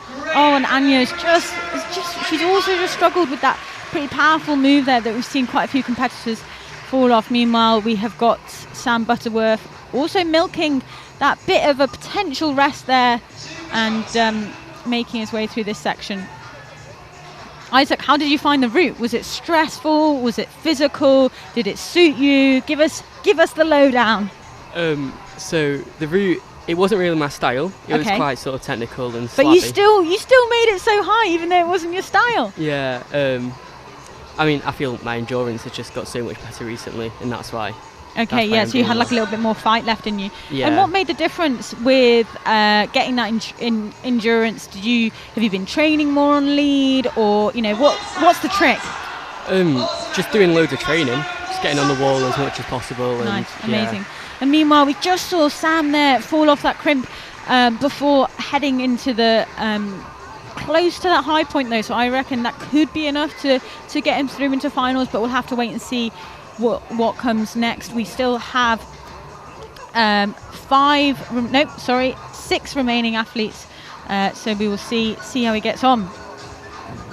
Isaac, did you manage to kind of like find many rests on the route? It was a bit of a weird route in that way because there weren't many rests. There weren't too many sort of good holds where you could sit back and just rest, because there was quite a big hold lower down, but that you don't really want to rest lower down because it doesn't really give you too much back. So there wasn't much higher up to get a good rest then. And how did the route feel like it ramped up in kind of like difficulty, or did you feel like that you just got more progressively pumped? I thought the bit near the top with the two volumes sort of a bit apart, that was really hard because those volumes were nothing like I expected them to be. They were almost a bit slopey, so I didn't really enjoy them too much. I don't blame you. Meanwhile, we have Hannah Kerr just getting underway on the female senior route. I'm sure she'll have no problem with this beginning. Isaac, do you have any kind of like nuggets of wisdom for like any little tactics that help you, not necessarily when you're on the wall, but get you prepared for the competition? Is there anything that you're like, okay, when I do this, maybe the day before or the morning of, that just really helps you get into that zone? There's not much I do before, but like when I'm on the wall, it helps on the easier bits of the route. I try to zone out from the route and listen to the commentary or that kind of thing, just because it doesn't use too much brain power, and then you can sort of really focus on the bits that matter. Okay, I like that. Yeah, that's a great kind of like almost conserve not just your physical energy, but like your mental energy for thinking about the climbing. Yeah. Brilliant. I like doing that, yeah. And so we have Jamie Jenkins here, just getting underway on the male semi-final. He's a climber from North Wales, and he's recently been kind of like also on the international circuit to Europe. Hannah Kerr making easy work of a move that has also spat quite a few off, choosing to opt for the powerful move there. I am joined back with Molly, but Isaac, thank you so much for joining me, and congratulations on your high point, and I hope you all the best and that you just enjoy the final. Yeah, thank you. You're welcome.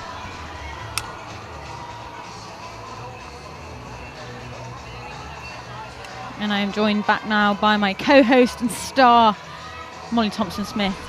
And here we go. We've got a high point from Hannah Kerr. She's looking pretty casual there. Like, she's quite a powerful climber, so I feel like this style of route is so far suiting her. Definitely. And it looks like she's being rewarded for getting here, because actually she's getting a bit of a rest. She's got 2 feet on and 2 hands on that handhold. And often on these lead routes, you'll see that actually you don't often get 4 points of contact. No, and Hannah looks like she actually looks chilled. You can see in her body positioning that she is relaxed. She's not stressed. There's not much tension there. So, and she's moving super confidently. That was a beautiful flick to watch. Come on, Hannah, let's see something up here. Tom Jenkins also looking pretty like chill there, making the most of this like potential, I'm not going to say the word full rest, but potential rest.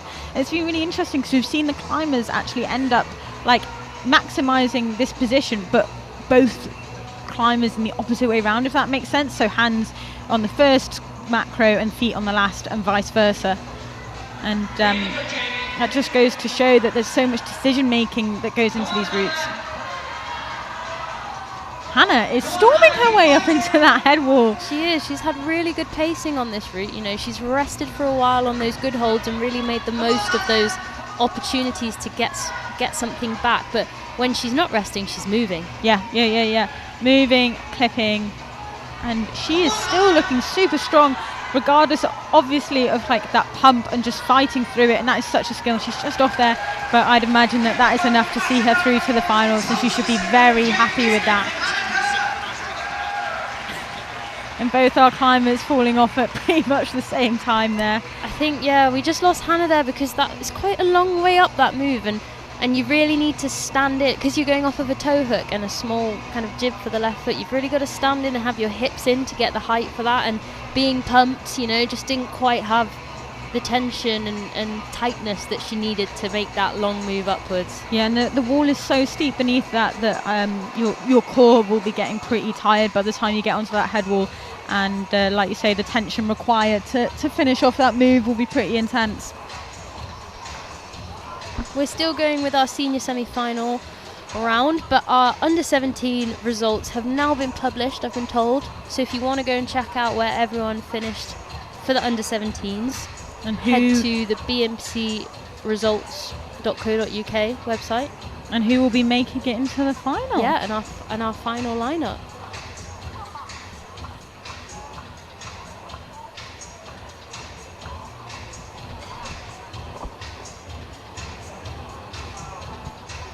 and we have I can't count as it turns out. I've already told you that we have 6 remaining climbers, but I can confirm that we still do have 6 remaining climbers because I can't count. And as we're in reverse order, we will be seeing kind of potentially more and more kind of like high points on these routes, maybe even some tops. I don't want to jinx it. Yeah, Thea was an athlete who did make it to the top of the wall yesterday in the qualification round, so we know she's got the fitness to make it to the top of this route. And she's also a powerful climber, very capable boulderer, so I think this should be a good route for Thea. Yeah, she was competing in the Boulder Championships. I know she wasn't quite happy with her performance, so hopefully she's got that fire today to really come out here, give it her all, and do herself proud. She's been kind of like on the national circuit for quite a while now, and it'd be just great to see her maybe like break through that glass ceiling and be able to feel like she's climbing to her potential. I know she sometimes feels like she doesn't quite get to leave everything out here, so it'd be great to see that here from her today. And on the men's, we've got Oliver Goodwin, member of Precision Climbing, just starting his attempt at this semi-final route.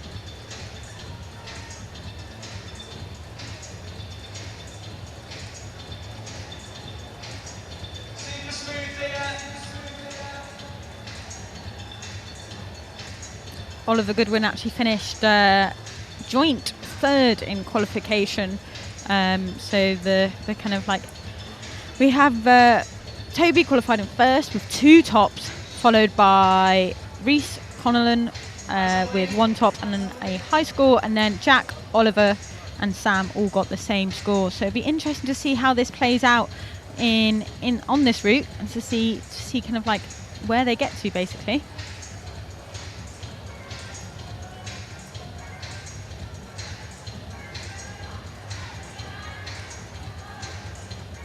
These competitions wouldn't be possible without the support of funding from UK Sport and also from the BMC. If you're a BMC member, you've directly helped the kind of these competitions happen and just the progression of our sport.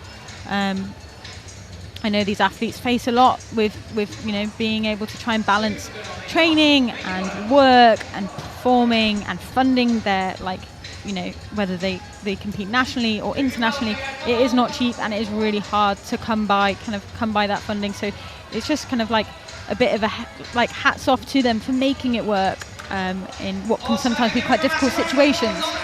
And we just lost Oliver there. He just didn't manage to find the most efficient way to climb that section, and it's hard because there's not much to go off. There's just 3 macros on the wall, and lots of different possible sequences, but yeah, I think he just didn't quite use his feet enough, didn't quite utilize all the toe hooks and heel hooks that were on offer on those holds.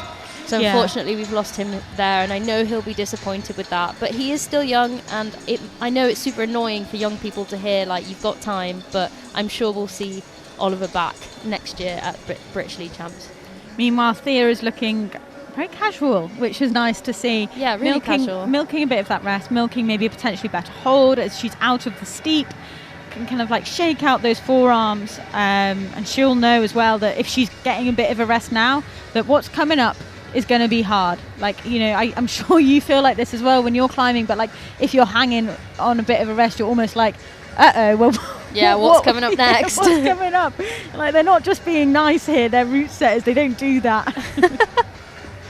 Come on, Thea, really making the most of her flexibility there, rocking over on that really high heel, coming in some crimps. Come on. And she's slapping now, she's definitely fighting. Come on, Thea, let's see if she can use her feet to help. She's got to get this clip in. Oh, she just goes beyond. Well done, Thea. Hopefully that is enough to see her through to the final.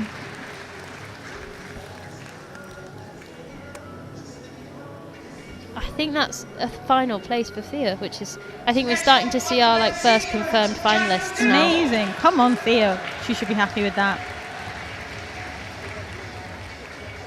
Now, from now on in the senior women's semi-final, we have all of our bouldering finalists actually. Wow, that just goes to show, Apart doesn't it? from The Emma like Edwards, kind of like who isn't here.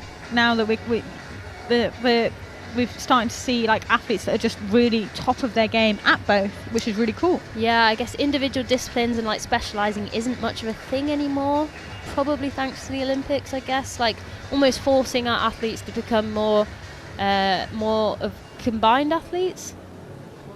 But I guess it's good for the development of the athlete. Like, these climbers are so good at everything. To be good at both is just strength, fitness, like, yeah, it just opens so many doors, and it's really cool to see these athletes just being super successful in both disciplines. And on our senior male route, storming his way up there, we have got our very own Boulder 2025 champion, Jack McDougall.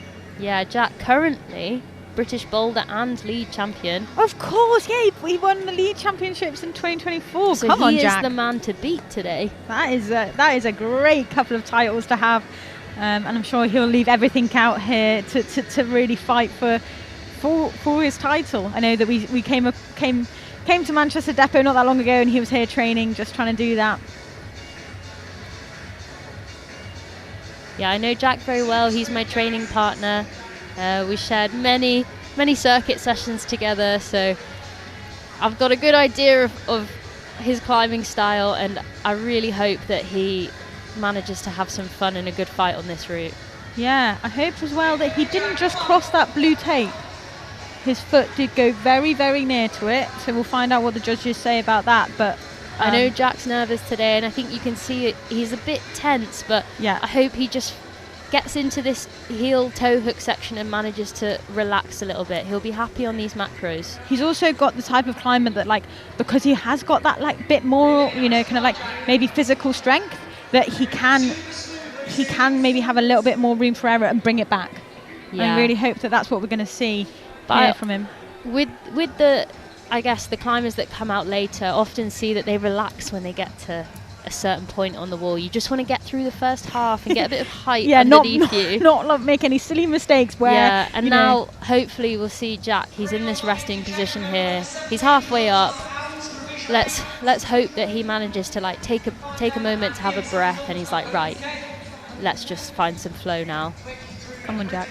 And just making her way up through this little crimpy section is Lucy Garlick. I think she would probably admit that she is a bit of more of a boulder specialist, but she is trying to kind of like become lead, a bit more lead, kind of, well, just dual focused. She's a very powerful boulder and also really good at coordination. I love watching her climb. So we'll see how I think this next section could suit her if she can just make it through. Come on, Lucy. There we go. She's just demonstrating her power there with the ease that she made that what is a very difficult move look, and she just needs to make sure that she gets that clip in. Oh, and Jack just off there. Oh, no. I know that he might not be too happy with himself there, but we'll have to see what comes up next with the rest of the athletes. Meanwhile, Lucy is fighting, which is great to see. And if she just keeps on making her way up these, then she'll get a little bit of a rest. I know as a boulderer, she probably is feeling pretty pumped in her forearms now. She's just gone past that clip. She needs to make sure she gets it. There it is. Clipping nice and low there. That was a smart move. Really efficient.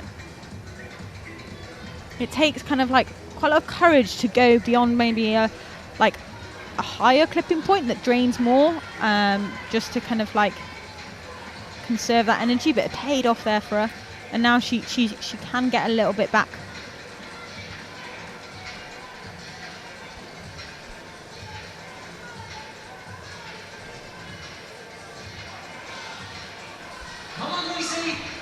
Lucy not wasting any time. She didn't spend that long in the rest positions. Maybe sometimes there isn't a point.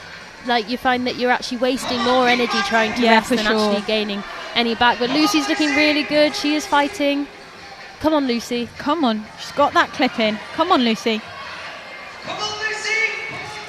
Oh, and she's fallen off that move that quite a few others have fallen off, but she should be really proud of herself there. She climbed really well. Bit of a foot slip, that left foot, but I think she just didn't quite have the beans to go the distance and she was really looking stand up on that foot. Yeah, but she managed to climb through that pump. And maybe as predominantly a boulderer, she knew that even if she rested, she couldn't quite get that juice back in those forearms. And we have Sam Hammond here, just making his way up the start of the male route. He was a finalist in our finalist or semi-finalist. Also, it becomes a bit of a blur after a while in the bouldering. I know he'll be wanting to put in a good effort here. He's moving really confidently, just absolutely powering through, not hesitating, not wasting any time. Qualified for the semi-final in third.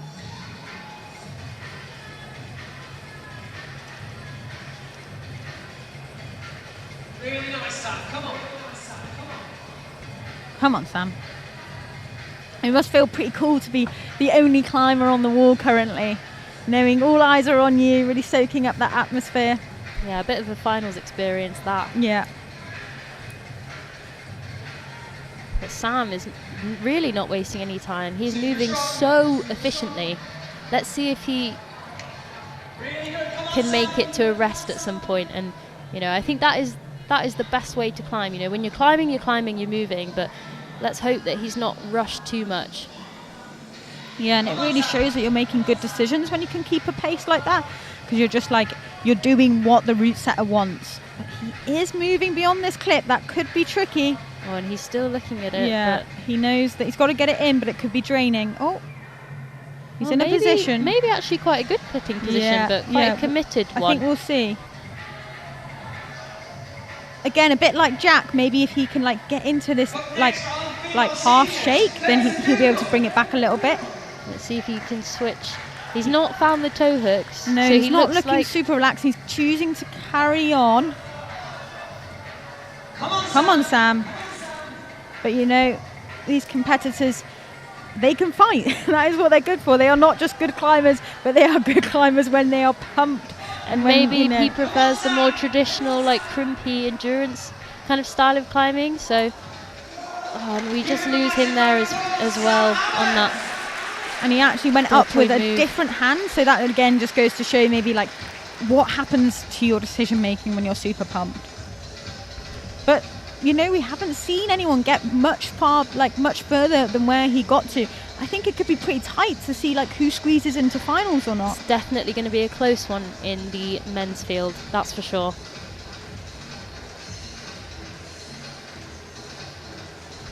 But on the senior women's semi-final route, we've got Faye McDougall starting out.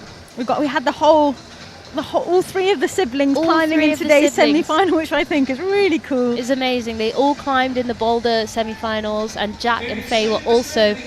Well, Jack was the winner, and Faye was third place at BBC's a couple weekends ago. So There's really something in the talented genes. climbing There's something family. in the Yeah, genes. And it's what's also really sweet is they all train together, which they I do, think and they're is brilliant. so supportive of each other. It's amazing. We've also got Connie coming up, whose sister Izzy we saw competing a little bit earlier in the final as well. So yeah, lots of siblings, climbing siblings going on, which is it's brilliant.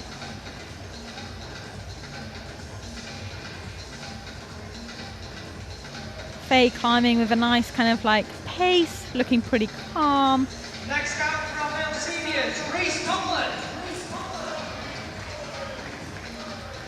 And yeah, she's opting for a heel here to try and take a little bit of the power out, but struggling to find it there. Looking like maybe a potentially powerful position to clip from. Come on, Faye. Super strong. Yeah, Faye, maybe come on. making life a little bit harder for herself in that section, but she's clearly strong and fit enough that it doesn't matter. Yeah. I find that really interesting when you can see kind of like the slightly fit, like you say, the fitter climbers, they can afford to make a few more mistakes and keep going, and maybe they know that they can get a little bit back.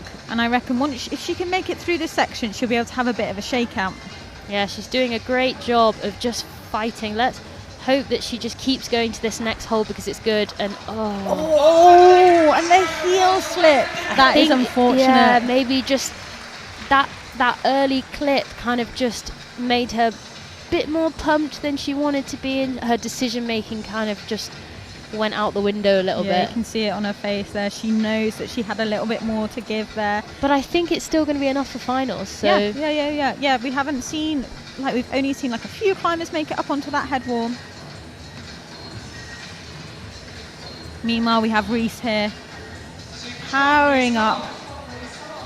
He is our penultimate climber in the male semi-final here.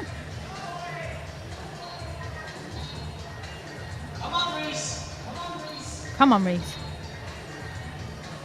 You see him there, but a quick tap on the back of his neck, and I think let's get some blood flow to his fingers. Although this sensor is absolutely brilliant, it isn't particularly warm, and if it's been a while since you last climbed, like it can be quite easy to numb out. I've been climbing here before and definitely numbed out a bit, so that must be a fairly kind of a big challenge for the climbers to like, they don't want to climb super close to when they're climbing, but to keep that blood flow going. Yeah, that's one of the challenges about coming out later, or about the lead competitions. With boulder, you know exactly when you're going to start, but with the lead, it's just down to Reese just displaying how he's just like, I don't need that toe hook rest, I'm going to campus. He's a very strong climber, and sometimes you just have to climb things in your style, and maybe it would have taken more energy and been more uncomfortable and stressful for Reese to have tried to place all of the toe hooks and heel hooks than it was for him to just simply campus. So and then he's warming up his hands again. Yeah, I was saying it's really hard to you have to make an estimate as to when you think you're going to be out. So everyone's got these pieces of paper, and you like do a bit of calculations when you think you're going to be climbing, when you need to start warming up. I didn't know this. Yeah, you're doing a little bit of maths. You go roughly like 4 minutes a climber with changeover time and whatnot, but that's when experience really comes into play in league competitions. Like, there's a lot more variables that can affect you before you even get on to having a go at the route, Yet another nugget of wisdom here from MTS. Oh, Reese, it's like your school of and a good effort catching that hold. That will definitely put him above quite a few people who dropped that move. Yeah. So it was a really key move to stick. The way that the scoring works, you get rewarded for moving towards a hold, but you also then get rewarded the full point for holding it, so that will stand him in good stead. But obviously he doesn't know that until he gets to the floor and talks to some people. No. And we have Connie here, Connie Bridgens is the sister of Izzy, who we saw climbing earlier. She was in the finals for the boulder. She had an amazing qualification round, topping both of the qualifying routes, and one of our first place finishers from yesterday. Which I think, Connie is an excellent lead climber, but I think that will be a surprise to her. I think she'll be really happy to be up with the likes of Erin and Zoe, who are previous British lead climbing champions. Yeah, and she's a bit younger than those two as well, so she hasn't maybe quite got the experience. I think this might be her first senior British lead climbing championships. Go on, Connie! And she trains a lot in Sheffield. It's been great to watch her just get better and better, really, and actually just make the most of her style. She's a powerful climber, she's a strong climber, and she really leans into that when she's on the wall. Yeah, look at that, she's just demonstrating exactly what I was on about. You can see here that she probably read the route with Faye, their training partners, and they both did that kind of more difficult clip off of that sketchy left heel hook. So yeah, you can often see when people read the route together, because they try the same thing, and sometimes it works really well and sometimes it doesn't work so well. But Connie's clearly very fit and strong, and also... Oh, and she's actually holding on to a really bad foothold here. But looking she's so making it work. strong. That is insane. And she was also resting on that hold earlier that was powering so many climbers out. So she's really demonstrating her calibre of strength here. And I really hope that she can make it through to that rest, because she really deserves to be able to climb high, I think, on this route. And I think Connie will give us a good show. Oh, she just loses that heel. Interesting. Falling off at the same point as Faye. Yeah. She looks chilled, maybe very too similar, chilled. you train together. You fall off together. You fall off together. Hopefully that is enough for both of those climbers to make it through to the final. Meanwhile, who's this guy? I've not seen him before. Where's he come from? Yeah, on our senior men's semi-final route, our final climber of the semi-final, we have Toby Roberts. He's the only male to top both qualifying routes. And if you didn't know already, he's the Olympic champion. Oh, it's our golden boy. That's the one. Toby Roberts. Yeah, he'll be feeling at home on this lead route, I'm sure. And hopefully he's going to show us what moves the setters have set at the top. I want to see it. I want to see what they've got in store. And if there's anyone that can, it's this guy. Yeah, Toby had maybe a slightly disappointing British Bouldering Championships for him. Yeah, Missed out on a and I podium think, like, position, but you know, He's been like lead climbing in Spain. yeah, like we said this is where I recently. think we'll really see how good Toby is. Like he was a lead specialist before he became excellent at bouldering, but he's one of like maybe the only Brit to win a boulder and lead World Cup Yeah. of our current generation. That's for sure. He's iconic. That is, yeah. And he also he can just enter like a different fight mode to other climbers. Yeah, he's What- got a very distinguishable like style. Yeah, and face. His Yes. fighting face. I want to see some of that today. That's what I'm excited about. He leaves is- it all out on the I wall. mean, and he's currently not climbing it in the most efficient way either, I would say. But I'd say that's kind of Toby's style. that is Toby's He style. just makes it happen and he makes it work. Yeah, and maybe actually that is good for when you get to a point where, like, you know, if he doesn't climb in a comfortable style from the start, then it doesn't matter when the route gets really hard and uncomfortable because you're used to that. Yeah, I'd say Toby is at home when he's uncomfortable. So There you go, top tip there. Just be uncomfortable when you're climbing. You might become Toby Roberts, who knows? his training looks absolutely brutal and he spends a lot of time outside of his comfort zone. Yeah. He just keeps going and keeps going and keeps going, and I think, you know, he can really use that as a superpower when the route gets difficult, when he's not, you know, maybe when he's struggling early on, he's just so used to grafting it out and just keeping on going that it always plays out in his favour. Yeah, the hard work is truly inspiring. And there he goes. He reaches that hold. Just in a absolutely static crushing motion. down Yeah, on those exactly. holds. Meanwhile, over on the women's route, we have got Zoe Petermans. She Previous British League is climbing a champion yeah, and boulder champion, and she will be wanting to give it a good fight. She's in really good shape at the moment. I was really impressed with her performance during the Boulder Championships just a couple of weeks ago, and I'm really excited and hope that we can see her fighting high up on this route today. I know that kind of like, although she's obviously a really strong boulderer now, she used to be predominantly a lead climber. And here we have a new high point on the men's route by Toby Roberts. Still looking pretty casual here. And hopefully he'll demonstrate just how casual, you know, the rest of these moves are, even though they certainly aren't. He'll make them look cash. Come on, Toby. Zoe also resting on this hold that many other climbers have struggled with, just showing, you know, that calibre of strength. And, oh, she's going backwards. Oh no, she's read it the same. Also a member of the no. precision climbing team and maybe having read the route with Faye and Connie. That is a bad foothold, you know. Their people's heels have slipped off that. Meanwhile, Yeah. Toby's on the last move and he gets it. Go on. Will it be a competition of only tops for Toby? It could be. I feel like we looked away for a moment and suddenly he was at the top. Congratulations, yeah, he just went Toby. into absolute cruise He's looking mode. down as if kind of like, yeah, that was nothing. He looks like he's just warming up. Yeah. So Very he has epic. made it through this difficult section, and I'm really glad she managed to stay calm and just Yeah, not make panic it when work. she realised that, yeah.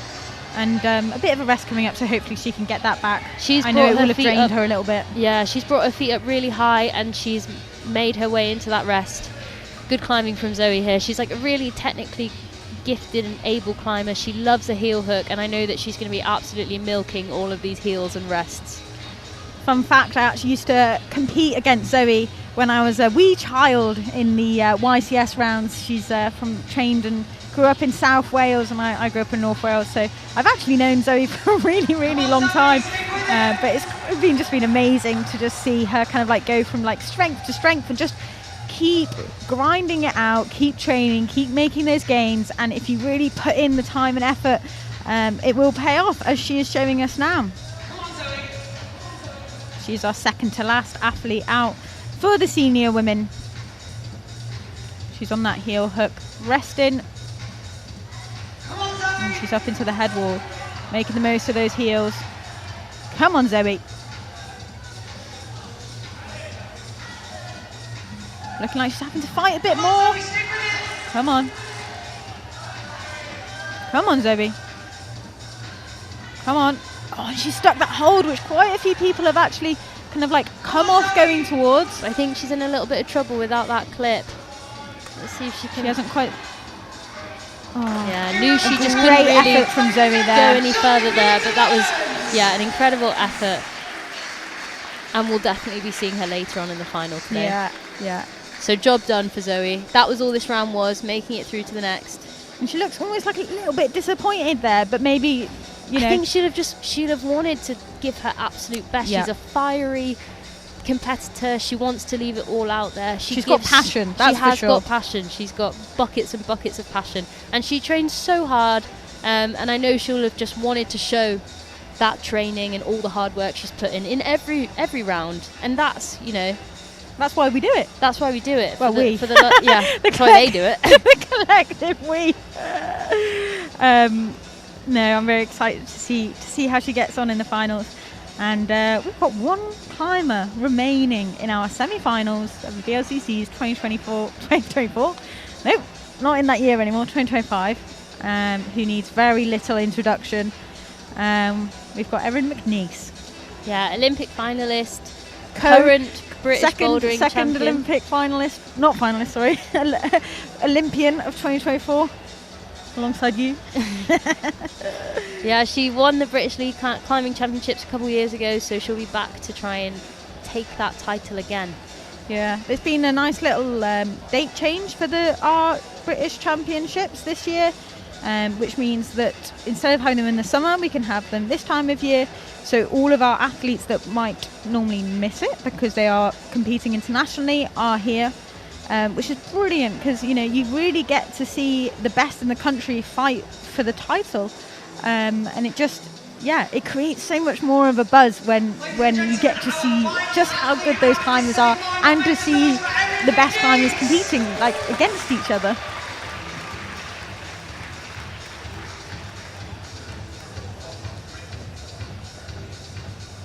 And hopefully Erin will demonstrate what is in store up on that head wall. So we are now joined on the mat by Toby. Erin is our bouldering champion. Let's see if she'll be the double champion. She is very, very good at both as well. So That's like your go-to, your happy place, right? Yeah, definitely landing on there trying to. It's been a while since I've had to like climb on a head, so it feels really good to get back into it. Brilliant. And Our MC George just having a little chat with Toby, and Toby's just saying how much fun he had basically getting back on a rope and having a little fight on a head wall. He said it's been a long time. It has been a while since the end of the last international season. So these athletes are probably feeling a little bit rusty, but they're enjoying being back out on stage. well, it's good to know as well that Toby said he had to fight a little, even if it was just Yes. a little bit. We'll take that.